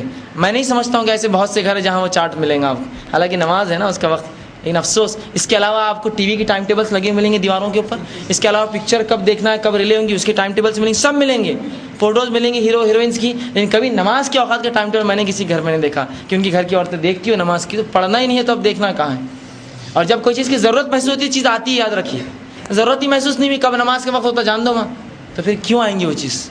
تو یہ ہے، میں چارٹ لائیے، فریم کیجئے، لگائیے، تاکہ سحر کب ہوتی ہے، عصر کب ہو رہی، مغرب کیا ہے، سب معلوم ہو اس پر، تاکہ غفلت نہ ہو خواتین سے اور اول وقت میں وہ نماز پڑھ سکے. اسی طرح انہوں نے آگے اور سوال کنٹینیو کیا، اگر گھر کا سب سے بڑا جیسے شوہر یا باپ اگر وہ بہت غصے والا ہے اور ان کی خدمت میں اگر کوئی نماز چھوٹ گئی تو اس کا کیا ہوگا؟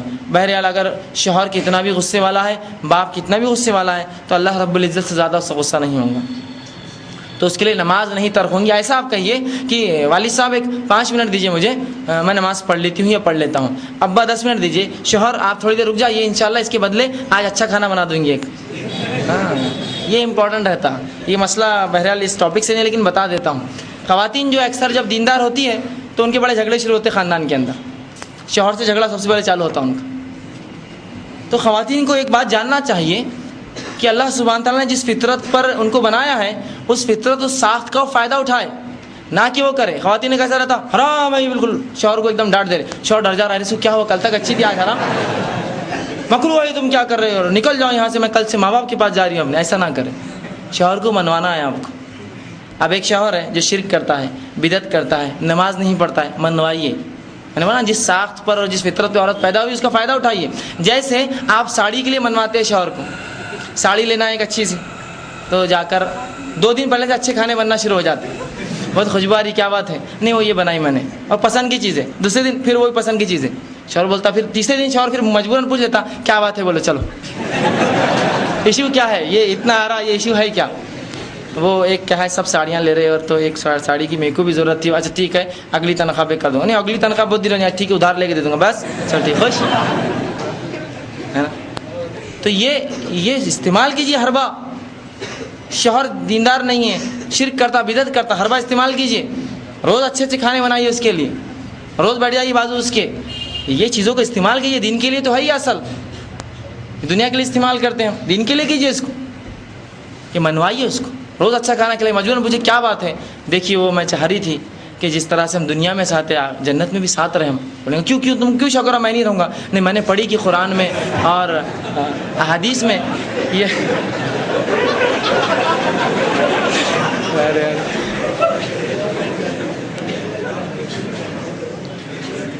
بہرحال آگے کی بات بول رہا ہوں ابھی کنٹینیو. کیوں تم کو شک ہوا؟ تو میں نے قرآن پڑھی اور میں نے حدیث پڑھی، اس میں لکھا ہوا تھا کہ مشرک جنت میں نہیں جائیں گے. اور آپ شرک کرتے دیکھیے نا، پھر اب میں کیسا، میں جنت میں اکیلے چل رہا ہوں، آپ کا کیا؟ بولے اچھا ایسا رہتا، یہ سمجھائیے. ورنہ شوہر شرک کرتا، تم مشرک ہے چلو نکلو بستر پہ، نہیں آنا ادھر، نہیں آنا ادھر، نہیں آنا، میں جاری ماں.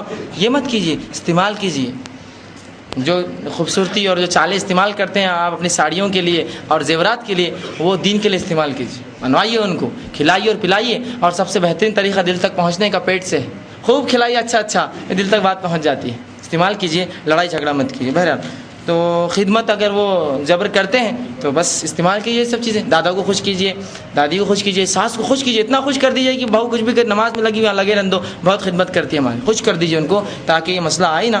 اور آگے ایک اور انہوں نے سوال بڑا لمبا تھا ان کا، اگر کسی کو ضرورت آئی اور نماز کا وقت ختم ہونے میں ہے تو پہلے نماز پڑھے یا ضرورت کے لیے جائے؟ بڑا اچھا سوال کیا انہوں نے. الحمدللہ سارے ہی سوال بڑے بہترین تھے کہ ایک انسان ضرورت سے مراد میں سمجھتا ہوں پیشاب یا پیخانے کو جانا ہے. ضرورت عموماً اردو زبان میں اسی لیے بولتے ہیں، بہرحال اس سے الگ ہی معنی ہو سکتا ہے، لیکن میں اس معنی میں لے رہا ہوں اس کو کہ کوئی شخص کو پیشاب یا پیخانے کو بیت الخلاء جانا ہو، ضرورت کا مسئلہ ہے اس کا، اور نماز کا وقت گزر رہا ہو تو کیا کرے؟ تو پہلے ضرورت کو جائے. آپ صلی اللہ علیہ وسلم حدیث میں فرماتے ہیں اگر نماز جماعت کھڑی ہو جائے اور تم کھا رہے ہو تو پہلے کھانا کھاؤ پھر نماز پڑھو. اسی طرح فرماتے ہیں اگر کسی کو ضرورت آئی ہے تو پہلے ضرورت کو جائے پھر نماز پڑھے. کیوں؟ تو نماز میں خشوع کی ضرورت ہے، اور جب انسان کو بھوک اور پیشاب یا پیخانہ آئے تو وہ خشوع اختیار نہیں کر سکتا. کیسا خوشی؟ اب اس کو پیشاب آئی اور نماز میں کیسا خوشی اختیار کریں گا؟ ادھر ادھر ڈلتے رہیں گا، خوشی کہاں ہوں گا؟ ہے نا، نہیں ہوں گا. اور اس طرح بہت بھوکا ہے، کہاں ہوں گا؟ اور عبداللہ ابن عمر رضی اللہ عنہ کے تعلق سے آتا ہے کہ ایک بار کھانا کھا رہے تھے اور اذان ہو رہی تھی، حتیٰ کہ امام نے قرأت چالو کر دی اور قرآن کان میں آنے لگا سنے. کسی نے کہا اے عبداللہ قرأت چالو ہوگی امام کی اور تم پڑھ رہے ہو؟ کہ اللہ کے رسول نے کہا جب بھوک لگے تو پہلے کھانا کھاؤ پھر نماز کو جاؤ، میں اسے ختم کر کے جاؤں گا. اور ختم کیا اور پھر گئے. کیوں؟ تو نماز کا مطلب خشوع ہے. اب خشوع نہ ہو، لیکن خشوع سے مراد یہ ہے کہ آپ اتنا کھائے کہ پھر ادھر کھانا ادھر سونا چالو ہے. اسی لیے آپ فرماتے جب بھی کھانا کھائے 3 حصے کرے پیٹ کے، ایک کھانا، دوسرا پانی، تیسرا ہوا، خالی رکھیے اس کو، تو پھر انشاءاللہ پورے کام تمام بہتر رہیں گے. جی مردوں سے ایک جی اوابین کی نماز کا وقت پوچھا. تو اوابین کی نماز کا وقت یہ ہے کہ جب سورج اتنا اوپر آ جائے. اوابین کا معنی ہوتا ہے پلٹ کر آنا، مطلب اونٹ کے بچوں کے کھر گرم ہو جائے اور وہ اپنی ماؤں کے پاس گھسے، تو یہ ہوتا ہے اوابین کے وقت. اور یہ کم بیش زوال سے کچھ دیر پہلے ہوتا ہے، مطلب سورج بہت آب و تاب میں آ جاتا ہے کہ اونٹ کے چھوٹے بچے ریت پہ کھڑے نہیں ہو سکتے. تو بہرحال اس کا وقت زوال سے پہلے تک ہے. تو زوال سے پہلے تک اور سورج نکلنے کے بعد سے، مطلب جو اشراق کا وقت کہتے ہیں، اشراق سے لے کر زوال کے بیچ میں جو ہے یہ اوابین کا وقت، بالخصوص آخری جو اس کا حصہ ہے. ایک خواتین کی طرف سے ایک سوال ہے، نیند کی غنودگی کی حالت میں نماز پڑھنا منع ہے کہ نیند کی حالت میں منہ سے کیا الفاظ ادا ہوتے ہوں معلوم نہیں ہوتا، تب کیا کرے؟ بڑا بہترین سوال کیا ہے خواتین نے کہ نیند کی حالت میں غنودگی ہے، اب انسان اٹھا تو کیا کرے اس حالت کے اندر؟ نماز میں تب کیا الفاظ منہ سے نکلیں گے اللہ کو معلوم. تو بہرحال نیند کی غنودگی سے آپ اٹھے ہیں تو منہ پر پانی چھپکا اچھے سے مارے. جب وضو کریں گے تو میں سمجھتا ہوں وضو کرنے تک انسان اٹھ جائیں گا. بہرحال وضو کرے اور اس کے بعد بھی نیند نہ جائے، تھوڑا چل لے پھر لے، تھوڑی بات کر لے، تھوڑا ہلچل کر لے اور پھر نماز پڑھے. دوسرا اسی میں ایک بات میں بھی وہ ڈال دیتا ہوں، شامل کرتا ہوں. اگر کوئی شخص سو جائے اور نیند ہوشیار نہ ہو تو رسول اللہ فرماتے ہیں اگر کوئی شخص سو جائے تو وہ جب اٹھے اس کے لیے وہ نماز کا وقت تب ہے. مثال کے طور پر آپ نے عصر کے وقت ظہر کے بعد کیا کہ الارم لگایا 5 بجے اٹھوں گا، عصر 5:30 بجے، اور آپ سو گئے اور کب اٹھے آپ 6:30 بجے، تو یہ 6:30 بجے آپ کے لیے عصر کا وقت باقی ہے. اس لیے کہ رسول اللہ فرماتے جب کوئی شخص سو جائے، جب بھی نیند سے بیدار ہو وہ اس کے لیے نماز کا وقت ہے. لیکن یہ غلطی سے سونا ہے، غفلت سے. یہ نہیں کہ آپ خاص روز سوئیں گے اور روز بولیں گے میں نیند میں تھا. اور رسول اللہ فرماتے جب اٹھے تب ہے. مطلب اگر کسی شخص کی فجر چھٹی غفلت سے، تو وہ ظہر تک انتظار نہ کرے، جب اٹھے اس کے لیے تب وقت ہے. تو آپ کی نیند سمجھو 7 بجے ہوشیار ہوئی تب آپ کے لیے فجر ہے، اور 8 بجے تو 8 بجے آپ کے لیے فجر ہے، لیکن شرط اٹھنے کی کوشش کی ہو اور پھر نیند لگ گئی ہو تو جب بھی اٹھے تو وہ اس وقت اس کے لیے وہ نماز کا وقت ہے. ورنہ ہم لوگوں کو دیکھتے ہیں کہ لوگ کیا کرتے ہیں، چلو اب ظہر میں ملا لیں گے، چلو اب عصر میں ملا لیں گے. یہ بات درست نہیں ہے. آپ جب بھی نیند سے بیدار ہو وہ آپ کی نماز کا وقت ہے. جی بھائی نے ایک سوال ہے، کیا ٹخنے کے نیچے اگر تیبند، پیجامہ، لنگی، ایزار رہا تو کیا نماز ہوگی؟ تو بہرحال یہ اپنے آپ میں بہت بڑا گناہ ہے کہ آپ کا ایزار، پینٹ، پیجامہ، تیبند آپ کا ٹخنوں سے نیچے ہو. بہرحال لیکن اس سے نماز میں فرق نہیں آئے گا، آپ کی نماز اس حالت میں بھی درست ہے، لیکن وہ گناہ اپنی جگہ باقی ہے. ایک عمل درست ہونے سے وہ گناہ معاف نہیں ہو رہا ہے، وہ گناہ اپنی جگہ ہے، عذاب اپنی جگہ ملے گا، اور نماز کا معاملہ قبولیت کا اپنی جگہ ہوگا. اسی طرح خواتین کی طرف سے سوال تھا، مصیبت آنے پر سجدے میں جانا یا کوئی حاجت کی نماز کی نیت کر کے جانا سجدے میں، مطلب وہ سوال ہے کہ سجدے میں جو دعا کے تعلق سے رسول اللہ فرماتے ہیں کہ جب کوئی مصیبت آئے یا کوئی شکر ہو تو سجدہ کرو، یا سجدے میں دعائیں کرنا چاہیے. رسول اللہ فرماتے ہیں کہ بندہ اللہ سے سب سے زیادہ نزدیک سجدے کی حالت میں ہوتا ہے. تو اسی کے تعلق سے سوال ہے. تو اس معاملے میں غلط فہمی ہم سے جو ہوتی ہے وہ یہ، ہم سمجھتے ہیں کہ یہاں سجدے سے مراد نماز کی بات کا سجدہ ہے، اور کچھ لوگوں کو دیکھا گیا نماز پڑھتے ہیں اور سجدے میں گر کے الٹے ہاتھ رکھتے ہیں آسمان کی طرف یوں زمین پر اور دعائیں کرتے ہیں. یہ سجدہ مراد نہیں، یہ سجدہ بدعت ہے. جو سجدہ مراد ہے وہ نماز کے اندر کا سجدہ ہے. اب آپ بولیں گے نماز کے اندر سجدے میں کیسی دعائیں کریں؟ رسول اللہ صلی اللہ علیہ وسلم اپنی نفل نمازوں میں سجدے کے اندر دعائیں کرتے، دعائیں مانگتے. تو آپ بھی جب سجدے میں جائیں تو تب دعائیں مانگے. تو سوال یہ تھا کہ سجدے کی یہ تھا ٹھیک ہے. اور دوسرا یہ تھا کہ کوئی کام کے لیے کوئی ہم نماز مانے کیا یا نیت کرے. تو بہرحال آپ کو اگر کوئی مصیبت، کوئی کام آپ چاہ رہے کہ وہ ہو تو اس کو نظر مانگنا کہتے ہیں عربی میں، اور اردو میں منت کہتے ہیں. شاید منت کی، ہم نے منت کی، نیت کی، تو اس عربی میں نظر کہتے ہیں. تو آپ ایسی نظر مانگ سکتے ہیں اللہ سے کہ اللہ 2 رکعت، لیکن یہ نظر ظلم نہ ہو. 1000 رکعت پڑھوں گی، 1000 رکعت تو فرض بھی نہیں پڑھتے ہیں، 1000 پڑھوں گی 10,000، یہ غلط ہے. تھوڑی بہت آپ مانگ سکتے ہیں 10 رکعت، 12 رکعت، 15 جو 16 رکعت اس طرح سے میں پڑھوں گی. ایسی نیت کرنا بھی بالکل درست ہے. جی جی نہیں، نماز شروع کہاں سے ہوتی ہے پوچھنا چاہ رہے ہیں. جی جی اچھا. بھائی نے ایک سوال کیا کہ تکبیر اولیٰ میں شریک ہونے کی اہمیت کیا ہے؟ تو اس کی یاد رکھیے بہت زیادہ اہمیت ہے، اور اس تعلق سے کئی روایتیں آتی ہیں، جس میں سے ایک روایت یوں ہے، اس کے غالباً مفہوم میں سناتا ہوں، میرے الفاظ میرے ذہن میں نہ رہے، کہ وہ شخص جو تکبیر اولیٰ سے 40 دن کی نماز پڑھیں گا تو اللہ سبحانہ تعالیٰ اس کو نفاق سے بری کر دیں گا.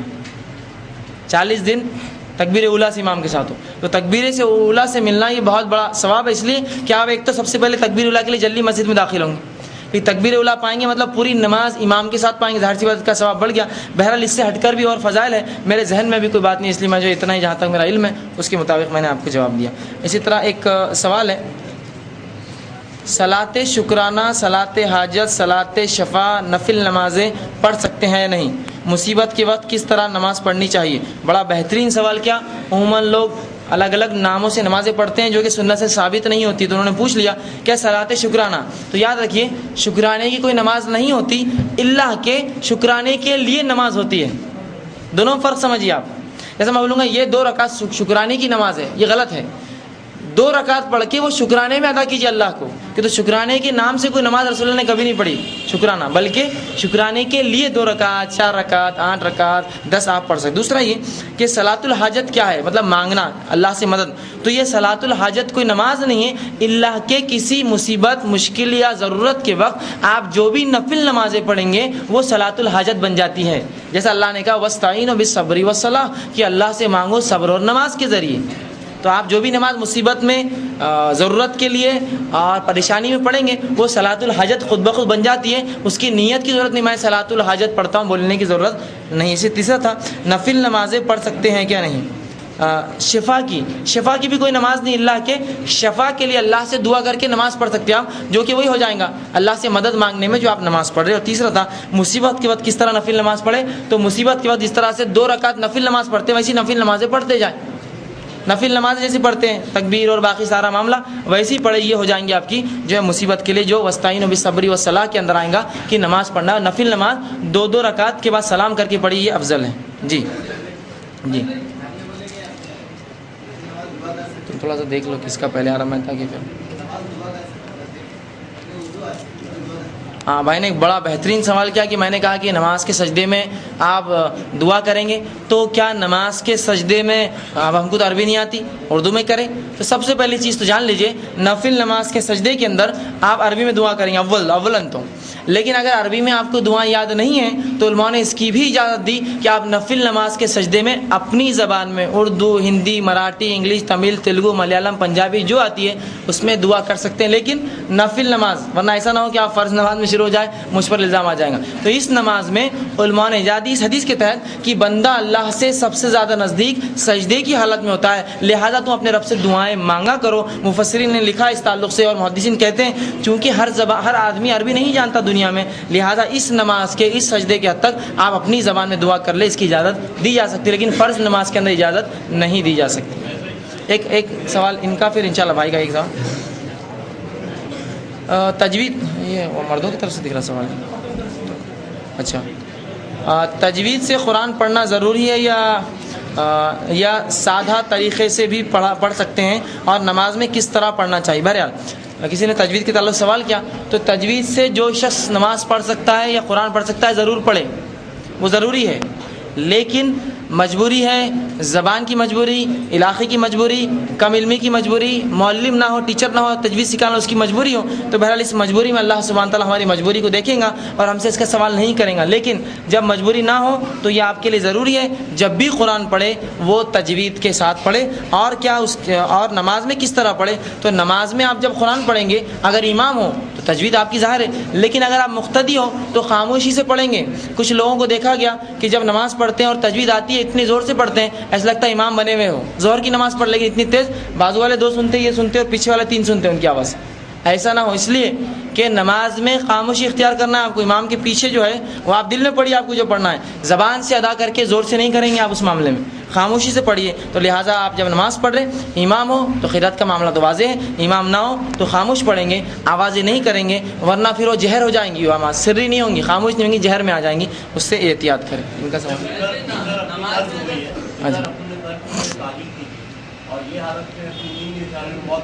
جی بھائی نے ایک سوال کیا، ایک شخص نے وطر کی اور سو گیا کہ بعد میں پڑھوں گا، نیت تھی ان کی اور تہجد کے لیے کہ بھائی میں وطر تہجد کے بعد پڑھوں گا، اور موت آ گئی، تو اس معاملے میں کیا ہوگا؟ تو انشاءاللہ ہم اپنی نیتوں پر اٹھائے جائیں گے اور آپ کو انشاءاللہ اس کا ثواب ملیں گے۔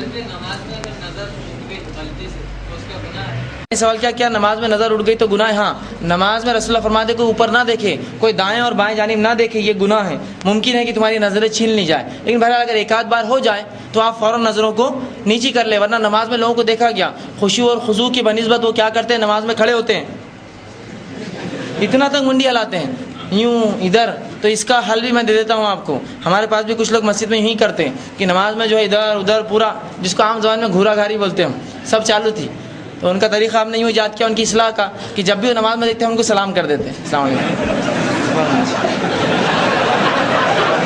اصلاح اچھی اصلاح ہے نا، کھڑے رہنا، السلام علیکم۔ اور اگر وہ آپ سے کہے کہ آپ نے سلام کیوں کیا، میں نماز میں تھا، تو بولیے جناب آپ مجھے ایسا دیکھ رہے تھے، مجھے لگا آپ نماز نہیں پڑھے، ہاتھ باندھ کر کھڑے، میں نے سلام کر دیا۔ تو یہ ایک اچھی اصلاح ہے، آئندہ وہ آپ سے پوچھیں گے بھی نہیں کیوں ہوا، اور خاموشی سے اگلی بار نیچے دیکھیں گے، تو اچھا طریقہ ہے۔ اور ہوا بھی، کچھ لوگوں نے سلام کیا، کچھ لوگوں نے جواب بھی دیا، اگلی بار سے اصلاح ہوگی، پھر کبھی جو ہے اوپر نہیں دیکھا۔ تو نماز میں نیچے سجدے کی جگہ دیکھنا چاہیے، دائیں بائیں اور اوپر دیکھنا یہ اسلام میں منع ہے، اور آنکھ بند کر بھی نماز نہیں پڑھنی چاہیے۔ کچھ لوگ آنکھ بند کر کے نماز پڑھتے ہیں، یہ درست نہیں۔ رسول اللہ جب بھی نماز پڑھتے آپ کی آنکھیں کھلی ہوتی، لہٰذا آپ بھی کھلی آنکھیں رکھ کے پڑھیں۔ انشاءاللہ آپ کا سوال ایک سوال یہ تھا، بلکہ ان کا نمبر ہے، پھر اس کا لیتا ہوں۔ نماز کن حالات مجبوری میں توڑی جا سکتی ہے؟ بڑا اچھا سوال کیا کہ نماز کن حالات میں، مطلب ایسی کون سی مجبوری ہے جو نماز توڑنے پر ہم کو مجبور کر دیتی ہے؟ تو پہلی چیز تو یہ، نماز آپ اس حالت میں توڑ سکتے ہیں، کوئی موذی جانور، نقصان دہ جانور یا چیز آپ کے سامنے آ گئی ہو، یا وہ آپ کے سامنے سے جا رہی ہو، اور ممکن ہے کہ بازو والے نمازی یا گھر میں ہو تو بچوں کو یا گھر میں دوسروں کو تکلیف، سانپ جا رہا ہے تو نماز توڑیں گے آپ فوراً اور اس کو ماریں گے۔ بچھو ہے، تکلیف دہ چیز، پتہ نہیں یہاں سے نکل جائے پھر کہاں گم ہو جائے تو آپ ماریں گے۔ دوسرا کوئی شرعی عذر ہو، وضو ٹوٹ جائے، نماز توڑ دیں گے۔ ایسا ہوتا ہے کہ لوگ مسجد میں صفوں میں ہوتے ہیں، وضو ٹوٹ جاتا ہے لیکن کھڑے رہتے وہیں چپ چپ نماز پڑھتے رہتے، وضو ٹوٹ گیا، نماز ٹوٹ گئی آپ کی، خاموش چپ کھڑے، اب کیسا بولیں گے وضو ٹوٹ گیا؟ اس میں کون سی شرم کی بات ہے؟ وضو ٹوٹ گیا بولنا کوئی شرم کی بات ہے؟ کھڑے چپ چپ شوق یوں یوں کر لیتے، بعد میں دل میں کوفت ہوتی۔ اب اگر نماز کی حالت میں وضو ٹوٹ جائے اور آپ صف میں ہو، عورتیں گھر میں ہو تو بہرحال وہ چلی جائیں گی، صف میں ہو تو کیا کریں؟ تو صف میں ہو تو آپ پلٹ کر بیچ سے جو ہے صفوں کو چیرتے ہوئے، اور اشارہ یہ رہے گا کہ آپ الٹے ہاتھ سے اپنے ناک پہ ہاتھ رکھیں گے تاکہ سامنے والا سمجھ جائے کہ آپ کا وضو ٹوٹا ہے، اور لانگتے ہوئے چلے جائیں گے، اور نمازی کے سامنے جانے کا انشاءاللہ آپ کو کوئی گناہ نہیں ملے گا، اس لیے کہ آپ کو اب نماز پڑھی نا اس کے پیچھے جماعت سے، آپ وضو کریں گے اور پیچھے والے پھر اس صف کو آگے۔ بہرحال یہ الگ مسئلہ ہے، لیکن وہ اس طرح سے تو وضو ٹوٹ جائے اس کا نماز کی حالت میں، تب بھی وہ جو ہے اس طرح سے جو ہے نماز کو کریں گے۔ بہرحال اس سے ہٹ کر بھی اور حالات آ سکتے ہیں، آپ اگر کچھ حالات لکھے تو میں اس کا جواب دینے کی کوشش کروں گا۔ جی بھائی نے ایک سوال کیا، اشراق کی اگر کوئی شخص 4 رکعت پڑھے تو اس کو حج اور عمرے کا ثواب ہے؟ تو بہرحال یہ حدیث بالکل درست ہے کہ کوئی شخص اشراق کی نماز پڑھے تو اسے ایک حج اور ایک عمرے کے برابر ثواب ملتا ہے، ٹھیک ہے، اس کو ملتا ہے ثواب۔ بہرحال لیکن اشراق کی جو نماز ہے اس کے تعلق سے جو ہے اس کے وقت کے حساب سے نام اس کا بدل رہا ہے، ٹھیک ہے، تو کچھ نے کہا یہ صلاۃ الضحیٰ ہے جس کے تعلق سے یہ جو ہے خوشخبری دی جائے، صلاۃ الضحیٰ۔ صلاۃ الضحیٰ کس کو کہتے ہیں؟ وہ نماز جو سورج نکلنے کے بعد سے زوال کے پہلے تک پڑھی جاتی ہے، صلاۃ الضحیٰ کہتے ہیں عربی میں۔ جو سورج نکلنے کے فوراً بعد پڑھی جاتی ہے اس کو نام دیتے ہیں اشراق۔ جو سورج نکلنے کے 1 آدھ گھنٹے بعد پڑھی جاتی ہے اس کو کہتے ہیں چاشت، اور جو سورج بہت بلند ہونے 10-11 بجے پڑھی جاتی ہے اسے کہتے ہیں اوابین۔ تو لیکن حدیث میں جو ہے وہ تینوں نمازیں ہیں اس کے اندر، وہ ایک ہی نماز کی کہیں نام ہے وقت کے حساب سے۔ تو بہرحال جو انتظار کرتا رہے، حدیث کے الفاظ جو فجر پڑھے اور اسی جگہ انتظار کرتا رہے اور اللہ کی تسبیح ذکر اذکار کرے اور اس کے بعد یہ نماز پڑھے تو انشاءاللہ عزیز ایک حج اور ایک عمرے کا اس کو ثواب ملے گا۔ لیکن یہ عمل اس سے حج اور عمرہ ساخت نہیں کریں گے، حج اور عمرہ اس کا اپنی جگہ باقی رہا، اس کو وہ کرنا ہوگا۔ جی تو بھائی نے ایک سوال کیا، اچھا نماز کا مکروہ وقت، مطلب وہ وقت جس میں نماز نہیں پڑھنی چاہیے، تو اس کے 3 وقت تو بالکل حرام ہے نماز کی، یاد رکھ لیجیے۔ پہلا وقت سورج نکلتے وقت، جب تک کہ پورا نہ نکل جائے نماز حرام ہے پڑھنا ہے، تھوڑا سا نکل کے آپ نماز نہیں پڑھ سکتے آپ صبح میں، جب تک کہ پورا نہ آ جائے، تقریباً 20 سے 22 منٹ لیتا ہے وہ۔ دوسرا جب سورج بالکل بیچ میں ہو زوال، یہاں بھی حرام ہے۔ اور تیسرا جب سورج ڈوبنے لگے حتیٰ کہ پورا نہ ڈوب جائے، مطلب تھوڑا کور چلے گی مطلب نماز نہیں ہوگی حتیٰ کہ ڈوب نہ جائے۔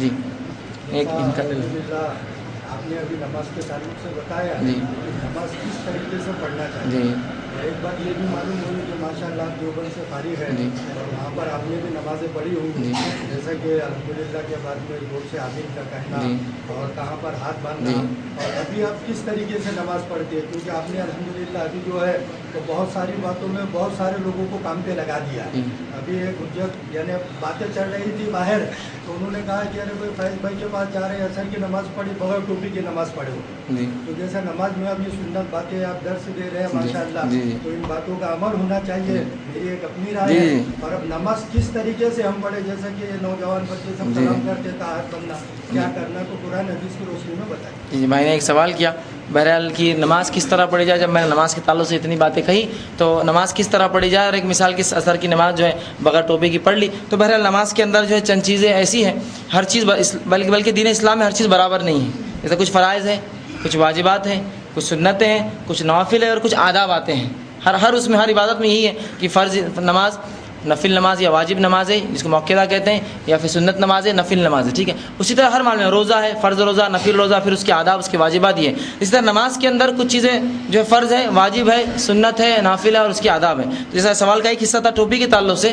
تو پچھلی بار میں نے اس کا پورا تفصیلی جواب دیا تھا کہ نماز کے اندر ٹوپی شرط نہیں، بہرحال اس کے آداب میں سے، اور رسول اللہ صلی اللہ علیہ وسلم کے سر ڈھانکتے تھے، لہٰذا ہر شخص سے یہ میں التجا جب بھی کی تھی آج بھی کرتا ہوں، سر ضرور ڈھانکے، اور بہرحال ہمیشہ ڈھانکنے کی کوشش کریں، نماز اس کے لیے خاص نہ کریں، ہمیشہ کوشش کریں۔ رسول اللہ چونکہ ہمیشہ ہی ڈھانکتے تھے، ہر بار آپ کا سر ڈھکا ہوا ہوتا ہے اللہ کے، لیکن اگر کوئی چیز نہ ہو یا ٹوپی نہ ہو یا نہ ملے تو بہرحال نماز نہ چھوڑے، نماز پڑھ لے، وہ نماز بالکل آپ کی درست ہے۔ دوسرا مسئلہ ہے کہ جو ہے نماز کس طرح پڑھی جائے، ویسے میں چاہ نہیں رہا تھا کہ اس کا جواب دوں، چونکہ لوگ عموماً ایک سوال کر کے پہلے یہ جواب میں دے چکا ہوں ہاتھ کے تعلق سے، یہ بہرحال اس تعلق سے ہم کیا کریں، تو سب سے پہلے جو ہے رسول اللہ صلی اللہ علیہ وسلم کون سی نماز نہیں ہوتی وہ بتا دیتا ہوں، اور کون سی ہوتی ہے آپ سمجھ جانا۔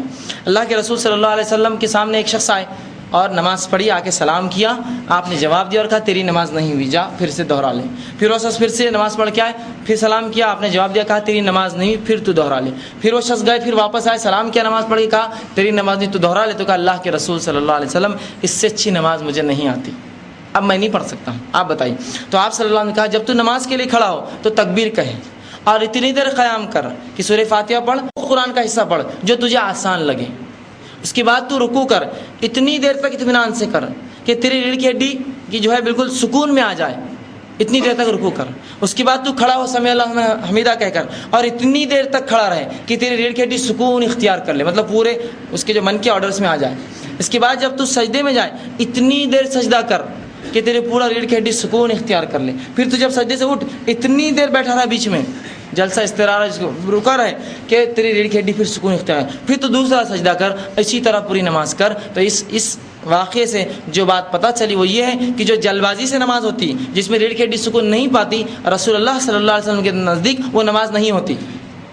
تو کون سی نماز نہیں ہوتی؟ پہلے میں نے وہ بات رکھ دی آپ کے سامنے کہ ایسی نماز جس میں انسان کموں کے جیسا ٹھونک مارے یا کتوں کے جیسا ہاتھ رکھے، رسول اللہ فرماتے ہیں کتے کے جیسا ہاتھ رکھنے سے مراد سجدے میں جائے تو پوری کونی بھی زمین پر ٹیک دے، یہ درست نہیں ہے، ٹھیک ہے۔ ایسی نماز اور بہت جلد بازی میں آدمی پڑھ رہا ہے اٹھا اور جھکا جس میں ریڑھ کی ہڈی اس کی سکون نہ اختیار کرے، یہ نماز نہیں ہوئی۔ پھر چاہے اس نے سورہ فاتحہ پڑھی ہو، آمین بالجہر بولا ہو، رفع یدین بھی کرتا ہو، لیکن اگر یہ سکون نہ تھا نماز میں، یہ نماز نہیں ہوئی، ٹھیک ہے۔ لیکن اس کے برعکس اس میں رسول اللہ نے کچھ شرائط نہیں لگائی، اور ان شرائط کو ہم شرائط بالکل لگا دیتے ہیں لوگوں کے اوپر، جیسا مثال کے طور پر کہ نماز جب پڑھی تکبیر اولیٰ ہم نے کہیں ہاتھ باندھ لیا، تو رسول اللہ صلی اللہ علیہ وسلم کے تعلق سے آتا ہے کہ آپ جب ہاتھ باندھتے تو آپ کا ہاتھ سینے پر ہوتا۔ روایتیں ناف کے نیچے کی بھی آتی ہے، اس معاملے پہ بھی ہم بات کر سکتے ہیں، لیکن بہرحال جتنی بھی روایتیں اس تعلق سے آتی ہے ضعیف ہیں، اور بہرحال اس کا میں نے علوم الحدیث میں یہ بات تفصیلی رکھی تھی کہ ضعیف کیوں ہوتی ہے حدیث، یہ کسی ایک عالم یا کسی ایک شخص کے دل کی بات نہیں ہوتی، محدثین اس کو جو ہے اس پہ وہ حرف لگاتے ہیں کہ یہ حدیث ضعیف ہے، اور ضعیف ہونے کی 8 وجوہات ہوتی ہے۔ بہرحال اتنا وقت نہیں ہے وہ وجوہات کیا کیا ہوتی ہے اس کی، وجوہات کے تحت وہ کہتے ہیں یہ حدیث درست نہیں ہے، اس پر عمل نہیں کیا جائے گا۔ اور یہ بات میں نے اماموں کے اقوال بھی اس دن رکھے تھے آپ کے سامنے کہ جب بھی کوئی امام کوئی بات کہتا ہے اس کے بعد یہ برابر ضرور کہتا ہے کہ صحیح حدیث جو ہے میرا مذہب ہے، یا جب میری بات کے سامنے صحیح حدیث آ جائے میری بات کو ٹھکرا دو۔ تو بہرحال یہاں جو صحیح حدیث جو ہمیں ملتی ہے وہ یہ کہ رسول اللہ صلی اللہ علیہ وسلم زرہ پکڑتے اور ہاتھ اوپر کی طرف باندھتے، ناف کے نیچے کی جتنی بھی روایتیں تمام کی تمام ضعیف ہیں۔ دوسرا آپ صلی اللہ علیہ وسلم اس کے بعد جو ہے تکبیر کا اللہ اکبر کہتے اور رفع یدین کرتے، ہاتھ اٹھاتے، یہ نماز کی سنت ہے۔ کوئی اگر اس کو نہ بھی کرے تو اس کی نماز درست ہے، یاد رکھ لیجیے درست ہے اس کی نماز، ٹھیک ہے۔ لیکن جو فرض تھا سکون اختیار کر کے ہاتھ باندھیں گا، بھلے قیام کریں گا، یہ فرض تھا۔ اس کے بعد وہ رکوع میں جائیں گا، چاہے تو اس سنت پہ عمل کر اللہ اکبر کہے اور رکوع میں جائیں، اتنی دیر پھر رکوع میں رہے کہ سکون اختیار کر لے، اور کم از کم 3 بار تسبیح پڑھیں، سبحان رب العظیم جو تسبیح ہے وہ 3 بار اس کے اندر ادا کریں۔ اس کے بعد وہ کھڑے ہو، اور رسول اللہ کے تعلق سے یہ آتا ہے کہ آپ اس وقت بھی رفع یدین کرتے جب کھڑے ہوتے رکوع سے، یہ بھی لیکن نماز کی سنت ہے، لیکن جو پہلا تھا وہ فرض ہے، وہ جو تکبیر اولیٰ پہ ہم نے کہا۔ اس کے بعد یہ دونوں ہی سنت ہے، اور بس یہ 2 ہی رہے، اس کے بعد اس سے آگے رفع یدین نہیں کہ اللہ کے سن 2 رفع یدین آپ کرتے اس کے بعد، ٹھیک ہے۔ پھر آپ سمیع اللہ لمن حمدہ کہتے اور اتنی دیر رکتے کہ ریڑھ سکون میں آ جائے۔ اس کے بعد پھر آپ سجدہ کرتے، حتیٰ کہ حدیث میں آتا ہے آپ جب سجدہ کرتے تو ہاتھ کھلے ہوتے، آپ چتکاتے نہیں اس کو پیٹ سے، اور زمین پہ بھی نہیں دیکھتے بلکہ کھلے ہوتے، اور کبھی جب اللہ کے رسول اکیلے پڑھتے تو آپ کی بغل کی سفیدی بھی راوی کہتے وہ دکھ جایا کرتی تھی، لیکن اکیلے میں۔ لیکن اگر صف ہو اور لوگ بہت زیادہ ہو تو یہاں ظاہر سے ہاتھ نہیں کھلیں گے، ورنہ دیکھا گیا لوگ اس ماحول میں بھی ہاتھ کھولتے اتنا بڑا، جس سے بازو والا کہاں سجدہ کریں گا، وہ کہ آگے جائیں گا پیچھے جائیں گے۔ بہرحال یہ آپ سمجھیں، لیکن اکیلے ہو تو ضرور آپ ہاتھ کھولنے کی کوشش کریں، بہرحال صف ہے، جگہ نہیں ہے کل۔ اس کے بعد آپ صلی اللہ علیہ وسلم کے رب اللہ، اس کے بعد سجدے میں جاتے اور سجدہ اطمینان سے کرتے، کم از کم 3 بار تسبیح پڑھی سبحان رب الاعلیٰ۔ اس کے علاوہ بھی دوسری اور تسبیحات ہیں، سبوحم قدوس رب الملائکۃ والروح، اور اس کے علاوہ دیگر اور تسبیحات ہیں۔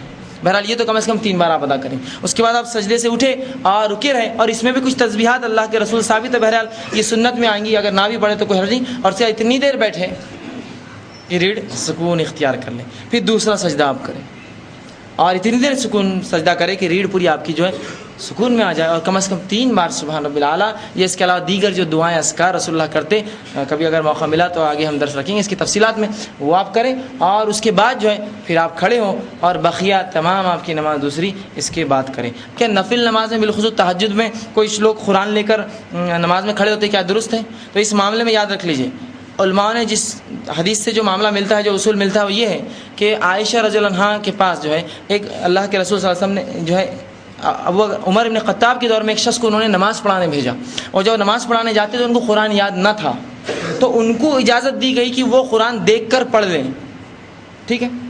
تو اس حدیث سے جو معاملہ نکلا وہ کیا ہے، امام کو اگر قرآن یاد نہ ہو اور دوسرے حافظ موجود نہ ہو تو ایک اگر شخص آگے بڑھے جو قرآن دیکھ کر نماز میں پڑھ سکتا ہو تو وہ پڑھ لے، ٹھیک ہے، یہ معاملہ معلوم ہو۔ اب حافظ ہوتے ہوئے بھی اور امام امامت کرتے ہوئے بھی مقتدی لے کے کھڑے ہوئے، یہ جائز نہیں ہے۔ آپ بولیں سعودی عرب میں تو ہم نے دیکھا علماء منع کرتے ہیں، حد درجے سے حرم میں منع کرتے قرآن مت لو مصحفات میں، لیکن سنتے نہیں لوگ، کیا کریں گے؟ حالانکہ پڑھنے والا حافظ ہے، اب کیا چیک کر رہے گا اس کو؟ آپ کیا کر رہے ہیں آپ لے کر؟ تو جو اس سے جو حدیث سے جو معاملہ نکلتا ہے وہ یہ ہے کہ امام اگر چاہے تو کیا کرے؟ امام اگر چاہے تو وہ قرآن اگر اس کو یاد نہ ہو اور کوئی حافظ نہ ہو اور وہ امامت کر رہا ہو اور قرآن پڑھانا مقصود ہو تو لے سکتا ہے. مقتدیوں کو اس کی اجازت نہیں دی جائیں گی، اس لیے کہ مصحف کو کہاں رکھیں گا؟ وہ امام کو چلی جاگے جگہ ہے وہ رکھیں گا. یہ مقتدی اب کیا کرتے ہیں؟ لوگ قرآن لے کے پڑھ رہے ہیں، اب رکوع میں جا رہے ہیں تو یہاں دباتے ہیں، اس کو گر جا رہا، پڑھ جا رہا. یقین مصحف کی عزت ہے. قرآن کو پڑھنا بولے تو اس کا مطلب یہ نہیں جب ہم بولے قرآن پڑھو اٹھاؤ پھینکو لیٹو سو اس کے اوپر. اور کچھ لوگوں کو دیکھا ہے نماز میں سامنے رکھ دیتے قرآن کو، نماز پڑھتے وقت کوئی غلطی سے چلا گیا پیر رکھتے ہو تو کیا کریں گے آپ؟ اس کا گناہ گار کون ہے؟ مصحف کی اپنی جگہ بہت عزت ہے، یاد رکھیے. ہم جب کہہ رہے ہیں اس کو پڑھنا ہے تو اس کا مطلب یہ نہیں کہ اس کو اچھالنا اور کھیلنا کودنا ہے اس کے ساتھ. اس کی بڑی احترام ہے اس مصحف کا. اب وہ بغل میں لیتا گر رہا اور پڑھ رہا، اب ذرا سجدے میں کیا کریں گا؟ پھر لے جاتا سجدے میں اور اس کے پیروں کے سامنے رکھتا جو آگے والا سجدہ کر، کیا کریں گے؟ جگہ ہی نہیں اس کو. اب بازو والے کے پاس تو نہیں رکھ سکتے، تو یہ درست نہیں ہے. اور حرم میں بھی علماء منع کرتے لیکن لوگ سنتے کہاں ہیں؟ اب اتنے لاکھوں کے مجموعے ایک تو نہیں بول سکتے مت رکھو مت. اور کتنے زبانوں میں بولیں گے؟ وہ عربی میں بول سکتے ہو، اردو کتنے لوگ آ رہے ہیں دنیا بھر سے. بہرحال تو وہ ایک وہ ہے.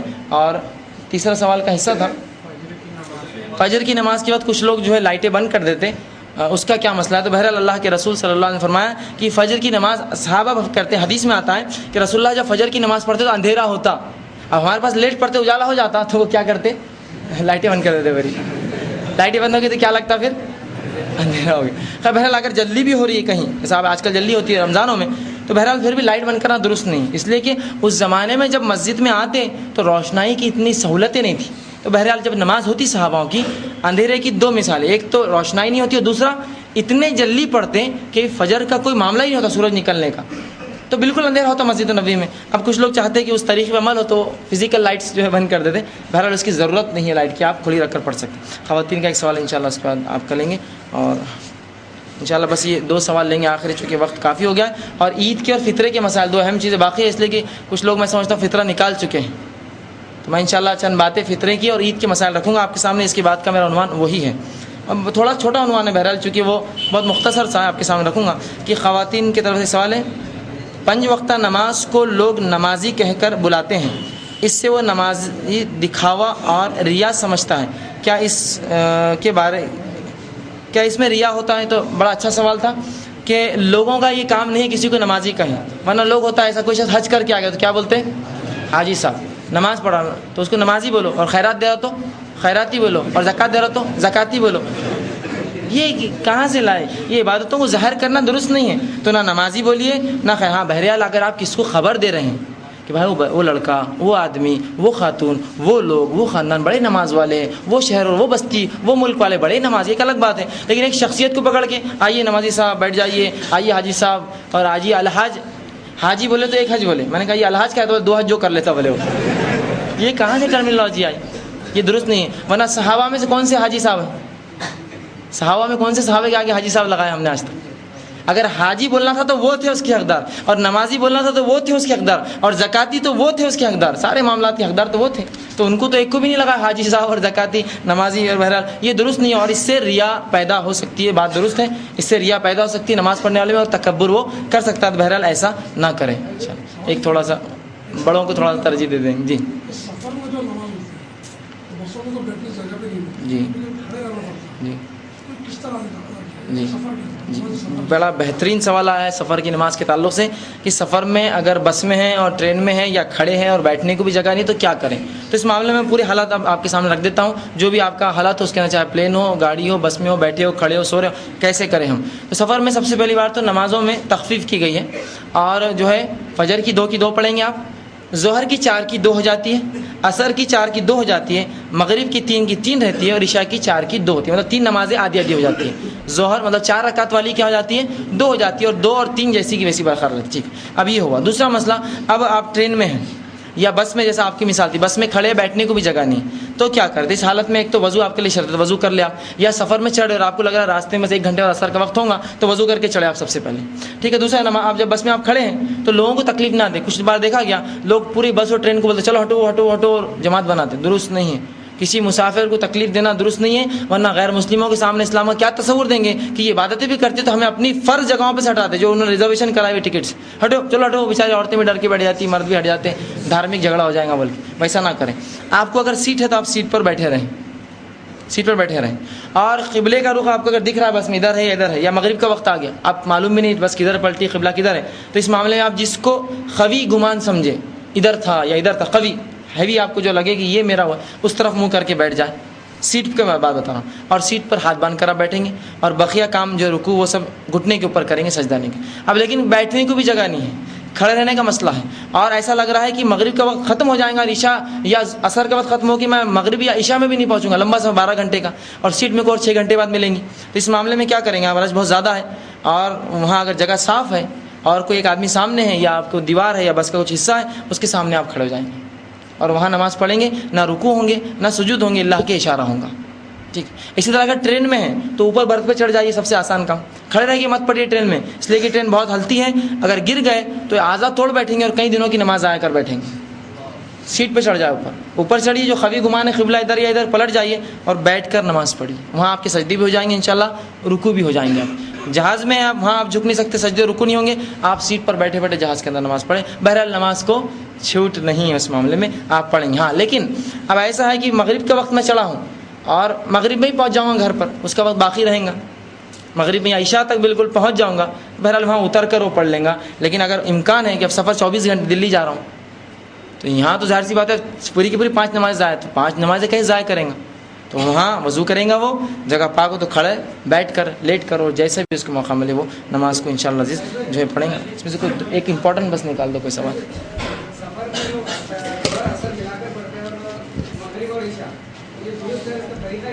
بہرحال بھائی نے ایک سوال کیا، جو سفر میں ظہر اثر ملاتے ہیں، مغرب عشاء ملاتے ہیں، اور یہ درست ہے کیا، اور اس کا طریقہ کیا ہے؟ تو طریقہ میں نے بتا دیا ہوں، نماز صرف آدھی ہوگی 3 نمازیں، طریقہ وہی رہا، ہاتھ باندھنا، باقی سارا مسئلہ نماز کا۔ ہاں فرق اتنا ہوا کہ نماز سفر میں ایک اور چھوٹ ملتی ہے آپ کو، اگر سفر میں تکلیف ہے آپ کو، آسانی ہے تو بہرحال مسئلہ ہٹ کریں، تکلیف ہے کہ مثال کے طور پہ اگر ظہر کے بعد نکلا تو عصر تک گھر نہیں آ سکوں گا، راستے مجھے نئے شہر مسجدیں بھی نہیں معلوم، میری نماز ضائع ہو جائیں گی، اب قضا نہیں کر سکتا ہوں اس کے نا، خواہ مغرب آ جائیں گی، تو اس معاملے میں وہ کیا کر سکتا ہے؟ ظہر میں عصر یا عصر میں ظہر ملا لے سکتا ہے، مطلب ظہر کی نماز میں 1:30 بجے مسجد مل گئی تو وہاں تو پوری پڑھ لیں گا، اور نکلنا ہے اور معلوم ہے کہ مغرب تک واپس نہیں ہوں اپنے مقام پر، ہوٹل پر یا جہاں بھی ہوں، تو کیا کروں گا؟ عصر اس کے بعد 2 رکعت پیچھے پڑھ لوں گا بعد میں الگ سے، تو یہ فجر یہ ہو گئی عصر، ظہر اور عصر، پھر نکل جاؤں اپنے کام سے، اور مغرب میں آؤں یا عشاء میں آؤں یہاں بھی چلیں گا، اس لیے پھر مغرب اور عشاء بھی ملا سکتے ہیں آپ، تو آپ لیٹ بھی آئے سمجھو عشاء کے ٹائم پر آئے 8 بجے 9 بجے، تو پھر 3 رکعت مغرب پہلے پڑھیں گے اور پھر عشاء، اور نماز یاد ہے کہ ترتیب میں ہوں گی، کبھی الٹی نماز نہیں پڑھی جا سکتی، ظہر پہلے جو ہے عصر پہلے ظہر بعد میں نہیں، ظہر پہلے، اگر کوئی نماز 2 چھوٹی ہو تو رسول اللہ تعالیٰ سے ایک حدیث آتی ہے کہ آپ سے فجر کی نماز قضا ہو گئی، بلال رضی اللہ عنہ نے اذان دینا بھول گئے اور سو گئے، اور سارے صحابہ سو گئے، جب اٹھے تو بہت سورج نکل آیا تھا، اللہ کے رسول نے کہا بلال اذان دو، بلال رضی اللہ عنہ نے اذان دی اور آپ نے فجر پڑھائی۔ اس طرح ایک مسئلے میں آتا ہے کہ آپ سے عصر چھوٹ گئے اور مغرب کا وقت آ گیا، تو اس معاملے میں آپ نے اذان دلائی اور پہلے عصر پڑھی اور پھر اس کے بعد دوسری اقامت میں مغرب پڑھی گئی، تو پتہ کیا چلا؟ جو نماز پہلے چھوٹے وہ پہلے پڑھیں گے، ٹھیک ہے؟ تو آپ ظہر پڑھے، عصر پڑھیے، پھر اس کے بعد گھر پہنچے لیٹ، پھر مغرب پڑھیں گے، پھر عشاء پڑھیں گے، ٹھیک ہے؟ یہی اس کا طریقہ ہوگا۔ بہرحال بس ایک سوال ہم لے لیتے ہیں، اچھا آپ بول دیجیے دونوں میں بولیے۔ اگر 3 رکعت نماز پڑھ رہے ہیں غلطی سے 2 رکعت میں سلام پھیر جی تو پھر اس کا یہ کیسا کریں گے؟ اور دوسرا ایک اہم کوشچن کہ ابھی جیسا نماز میں موبائل چالو رہ گیا اور بیل بج گئی، ہاں تو کیا کرنا ہے؟ موبائل کٹ کرنا ہے؟ بہترین 2 سوال بہترین آ گیا، ایسا لگ رہا ہے کہ پورے سوالات ہی ایک اپنے آپ میں درس اور معاملہ نماز سے ختم ہی ہو رہا۔ بہرحال سوال بڑا اچھا تھا کہ مسئلہ یوں ہے کہ ایک شخص سے موبائل کے تعلق سے انہوں نے کہا کہ موبائل اگر نماز میں بج جائے تو کیا کرے؟ اس معاملے میں یاد رکھیے اگر موبائل بج جائے نماز میں جو کہ آپ نے غلطی سے بھولا ہو، جان بوجھ کر مت بھولیے، فوراً نکال کر کیا کیجیے؟ بند کر لیجیے، اس سے نماز نہ ٹوٹتی ہے نہ ضائع ہوتی ہے، نکالیے اور بند کر دیجیے۔ میں نے دیکھا ہے لوگ نماز میں موبائل بجتا ہے اور رنگ ٹونز بھی ایسی کیوں لگاتے ہیں کہ اگر بج جائے مسجد میں تو شرم ہے اللہ کے سامنے، اللہ تو ہر جگہ دیکھ رہا ہے نا، تو ایسی لگا رہی کیوں ہے؟ اور کبھی بج گیا مسجد میں تو اتنے ذلیل ہو جاتے ہیں کسی کو حد نہیں، تو ایسی چیزیں جو آپ کو شرمندہ کرے اس کو کیوں بجاتے ہیں؟ ایسی چیزیں نہ لگائیں، بچ جائے نکالی جیب میں سے اور بند، ورنہ میں نے دیکھا لوگ یوں یوں یوں کٹ کرنے کی کوشش کرتے، اچھا کٹ بھی کرے تو کبھی وہ ریسیو ہو جاتا، وہ چلاتا ہلو ہلو ہلو، بازو والا سن رہا ہلو، تو نکالیے، اس سے نماز ضائع نہیں ہوتی، یاد رکھیے، اور بند کر دیجیے۔ اگر کوئی بولا نہیں میرے نزدیک بھائی ہلچل نہیں کر سکتے نماز میں، تو پھر اللہ کے لیے اپنی نماز توڑ دیجیے, دوسروں کی خراب مت کیجیے. اگر یہ مسئلے کو نہیں مانتے آپ تو نماز توڑ دو اپنی, لیکن مسجد کو ضائع مت کرو, لوگوں کو تکلیف مت دو. اس سے اصول تو یہ ہے, نکال کے بند کر سکتے. دوسرا یہ سوال تھا بھائی کا کہ اگر 3 رکعت کی نماز ہو 2 پڑھ لی, اب وہ 3 کو میں خاص نہیں کرتا ہوں, 4 کی تھی 3 پڑھ لی, 2 کی تھی 3 پڑھ لی, زیادہ یا کم ہو گیا اس میں تو کیا کریں. تو اس مسئلے میں کہ ایک شخص کی 2 کی جگہ اس نے جو ہے 3 کی جگہ 2 پڑھ لی, اب اس کو کسی نے کہا کہ آپ کی نماز تو صرف 2 رکعت ہوئی. ہاں اگر وہ بھول جائے تو اللہ معاف کر دیں گا, اس کو 3 کا ثواب ملے گا. لیکن یاد آ جائے, یا کوئی بولے بھائی صاحب 2 ہی ہوئی آپ کی, تو وہ ایک اور آدمی سے پوچھے اگر ہو تو کہ بھائی میری 2 ہوئی کیا. اگر وہ بولے ہاں 2 ہوئی, یا اگر وہ 1 بھی بول دے, امام کے لیے 1 سے 2 سے پوچھیں گا. بہرحال امام سے ہٹ کر اگر اس کی کسی نے بولا آپ کی 2 ہی ہوئی تو اسے جائیں گا اور صرف 1 رکعت نماز پڑھیں گا, 3 پوری نہیں پڑھیں گا. رسول اللہ صلی اللہ علیہ وسلم نے ایک بار ظہر پڑھائی اور 3 رکعت پڑھائی, کم پڑھائی. تو ایک صحابی ڈرتے ڈرتے کہا اللہ کے رسول کیا نماز ظہر کی کم ہو گئی ہے؟ تو کہا نہیں. تو کہا آپ نے 3 ہی پڑھائی آج. کہا ایسا؟ فوراً ایک کو بلا, ادھر آؤ. میں نے کتنی پڑھائی؟ تو کہا رسول اللہ 3. دوسرے ایک کو بلایا, ادھر آؤ. کہا کتنی؟ کہا 3. خیر ٹھیک ہے, پھر چلو سب آؤ. اور سب صحابہ آپ نے صرف 1 رکعت نماز پڑھی اور اس کے آخر میں سجدے سہو کیا. سجدے سہو کا مقصد یہ ہوتا ہے غلطی پر. ہاں بس عموماً کیا ہوتا ہے کوئی حنفی مسلک نہ کہے اس مسئلے کو کہ پوری پڑھنا, حنفی مسلک بھی اس کی اجازت نہیں دیتا پوری پڑھنے کی, اس میں بھی یہی طریقہ ہے. یہ اصل بولے تو آج جو اسلام چلتا ہے, میں ہمیشہ یہ بات بولتا ہوں, ڈیموکریٹک اسلام چلتا ہے ہمارے پاس. ڈیموکریٹک سمجھتے نا کہ امام صاحب کو معلوم ہے مسئلہ یہ کہ 1 ہی پڑھنا ہے, لیکن امام صاحب بیچارے اتنے مجبور رہتے, بولتے کیا کروں بھائی, پیچھے والوں سے پوچھنا پڑتا. ڈیموکریٹک کتنے لوگ کیا بول رہے ہیں, کیوں تو ان کی حالت ایسے بنا دی ہم نے, ایسی حالت بنا دی بیچاروں کے کہ اگر انہوں نے کچھ کیے تو پیسے بند کر دیتے. کیا کریں گے بیچارے ان کے, مطلب جس کو بولیں گے جو امام جو نمازوں میں ہم کو آگے لیڈ کرتا, اس کو ہم نے یہ حال کیا کہ اس کو گھٹنوں پہ ٹکا دیا ہم نے اپنے پیسے اس کو. اور وہ بیچارہ کچھ بھی تجارت کرتا تو کرنے بھی نہیں دیتے, بولتے امام صاحب لگ گئے کہ دھندوں میں ادھر رہو 100%, کیونکہ اس کو جان نہیں, اس کو نفس نہیں, اس کو مال و دولت کی ضرورت نہیں.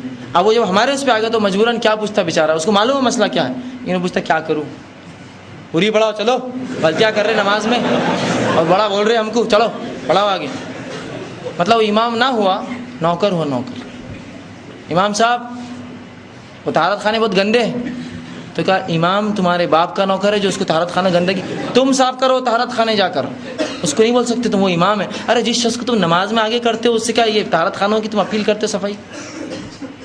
اور مجبوراً بیچارے پوچھتے کیا کروں, لوگ بولتے چل چل پڑھاؤ چلو. اور اتنا بیچارہ وہ نظروں میں گر جاتا, کٹ جاتا غلطی کر کے. غلطی کس سے نہ ہوئی, رسول اللہ سے غلطی ہوئی ظہر میں, آپ نے 3 پڑھا دی ایک بار. تو غلطی نبی سے جب ہو سکتی تو کوئی بھی کر سکتا ہے غلطی, تو برا مت سمجھیے. اور اس کے بعد 1 پڑھا دے اور سجدے سہو کر لیں انشاءاللہ. یہ بس آخری 2 سوالات پڑھا جی. سجدے سہو کا بس سجدے سہو کس طرح کرتے, بس اب جیسا 2 رکعت کا مسئلہ تھا, ان کا 3 کی 2 پڑھ لیے, تو 1 رکعت پڑھیں گے.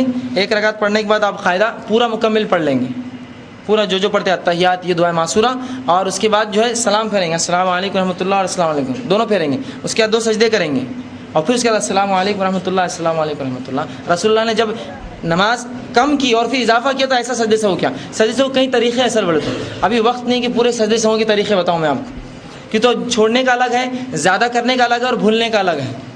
وہ بڑی تفصیل ہے, پھر اس کی انشاءاللہ اتوار کے دروس میں آپ آئیے, اس میں سجدے سہو کا طریقہ انشاءاللہ یہ رمضان کے بعد شروع ہوگا, آپ تفصیل سے اس میں سنیے کہ زیادہ ہوگی تو کیسا, کم ہوئی تو کیسا, اور بھول گئے تو کیسا ہوگا. وقت نہیں, وقتی قلت کی وجہ سے اس کو چھوڑنا پڑے. جی بھائی نے سوال کیا وطر کے بعد کیا کوئی نماز ہے, تو وطر کے بعد رسول اللہ صلی اللہ علیہ وسلم سیدھا فجر کی نماز پڑھا کرتے, تو آپ وطر کو اپنے رات کی آخری نماز بنایا کیجیے, اور اس کے بعد سیدھا فجر کی نماز پڑھ لیا کیجیے. بس یہ آخری سوال رہیں گا انشاءاللہ.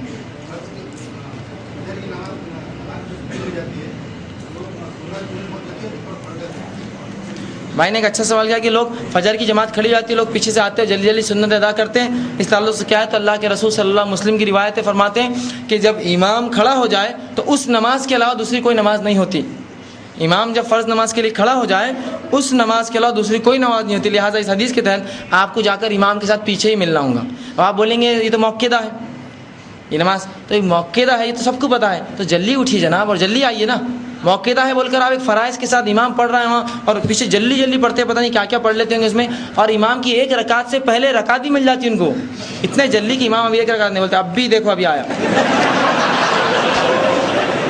اور اس کے رکوع سے پہلے کھڑے. ارے واہ, وہ رسول کا اصول استعمال کیجیے نا, رسول اللہ کا, سکون, قیام میں سکون, رکوع میں سکون, مطلب امام کی ایک رکعت میں جناب 2 رکعت مکمل کر کے شامل ہو کے بولتے دیکھو دونوں ثواب، مؤکدہ بھی، دونوں رکعت بھی مل گئے مجھے. یہ درست نہیں ہے. امام جب کھڑا ہو جائے اس نماز کے علاوہ دوسری نماز نہیں ہوتی. بس یہ سوال ہے.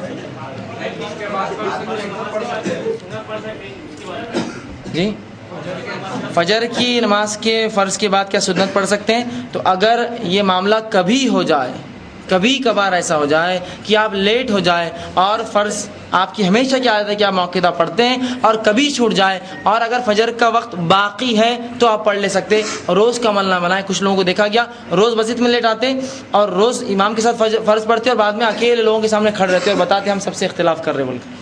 یہ درست نہیں ہے. کبھی کبھار ہو جائے ٹھیک ہے نا، یہ روز کا عمل کہاں ہے؟ ایک صحابی اللہ کے رسول کے پاس، اللہ کے رسول نے دیکھا انہوں نے فجر کے بعد نماز پڑھی، تو آپ نے بلایا، کہا کیا تو نے نماز نہیں پڑھی؟ تو کہا رسول اللہ میں نے نماز پڑھی لیکن میری 2 مؤکدہ فجر کی نہیں ہوئی تھی، آپ خاموش رہے. اس سے معاملہ نکلتا، بخاری کی روایت ہے کہ رسول اللہ نے اس کی اجازت دی، لیکن کس کو؟ مجبوراً.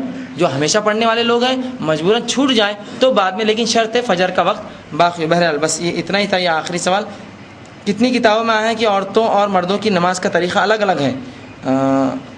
کئی کتابوں میں آیا ہے کہ عورتوں اور مردوں دونوں کی نماز ایک ہے. آپ سے گزارش ہے کہ براہ مہربانی اس کی وضاحت کیجیے. بہرحال میں نے اس سے پہلے اس کی دلائل پورے دے چکا ہوں. اللہ کے رسول صلی اللہ علیہ وسلم مردوں اور عورتوں دونوں کے لیے نمونہ تھے، اور آپ کی عبادتیں، آپ کا طریقہ یہ دونوں کے لیے ہی سنت کہلائیں گا. عورتوں کے لیے کوئی الگ اور مردوں کے لیے کچھ الگ نہیں ہے. ہاں کچھ خاص اور مخصوص حالت میں فقہا نے عورتوں کو الگ طریقہ بتایا ہے، لیکن خاص اور مخصوص حالت میں کہ مجبور ہو اور اندیشہ ہے کہ مردوں کی نظریں پڑ رہی ہو تو بیٹھ کر پڑھے. لیکن ہم دیکھتے ہیں ہر عورت بیٹھ کر ہی نماز پڑھتی ہے. یہ مخصوص مسئلہ ہے کہ اسے ڈر ہو کہ کھڑے رہ کے پڑھوں گی تو کوئی غیر مرد دیکھیں گا تو بیٹھ کر پڑھے. لیکن ہمارے پاس عورتیں بیٹھ کر ہی پڑھتی ہیں ہمیشہ. غلط، کھڑے رہ کے پڑھیں گی کہ تو بیٹھ کر نماز پڑھنے کا ثواب آدھا ہو جاتا ہے.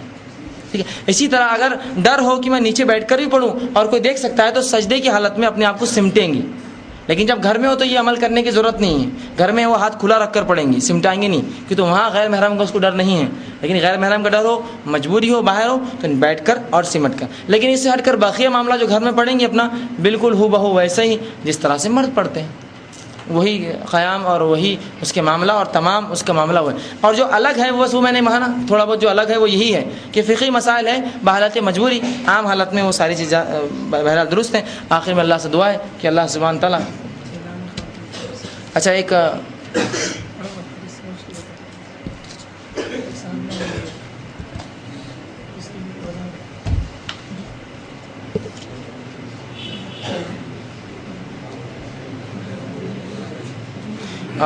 پچھلا میرے ایک سوال میں نے جواب دیا، اس کے تعلق سے کچھ کسی کا اشکال ہے کہ ٹخنوں کے نیچے ایزار لٹکا کر پڑھنے پر آپ صلی اللہ نے ایک صحابی کو نماز دہرانے کا حکم دیا تھا. بہرحال یہ حدیث ضعیف ہے، ابو داؤد کی روایت ہے اور یہ روایت چونکہ ضعیف ہے لہٰذا اسی لیے میں نے کہا کہ نماز اس حالت میں ہو جائیں گی. اور یہ حدیث چونکہ ضعیف ہے اور میں سمجھتا ہوں ضعیف حدیث کے معاملے میں ہم سب جانتے ہیں اس پر عمل نہیں ہوتا ہے، لیکن اپنے آپ میں وہ گناہ باقی ہے اور وہ اس کا عمل درست نہیں تھا. بہرحال لیکن اس کی نماز جو ہے ہو جائیں گی. اللہ سے آخر میں دعا ہے کہ اللہ سبحانہ تعالیٰ ہمیں جو کہنے سننے زیادہ عمل کی توفیق دیں، دین اسلام کی ہمیں جو ہے صحیح سمجھ عطا فرمائے اور ہمیں جو ہے زندگی بھر نمازی رکھے اور اسی پر ہماری موت دے. وآخر دعوانا الحمدللہ.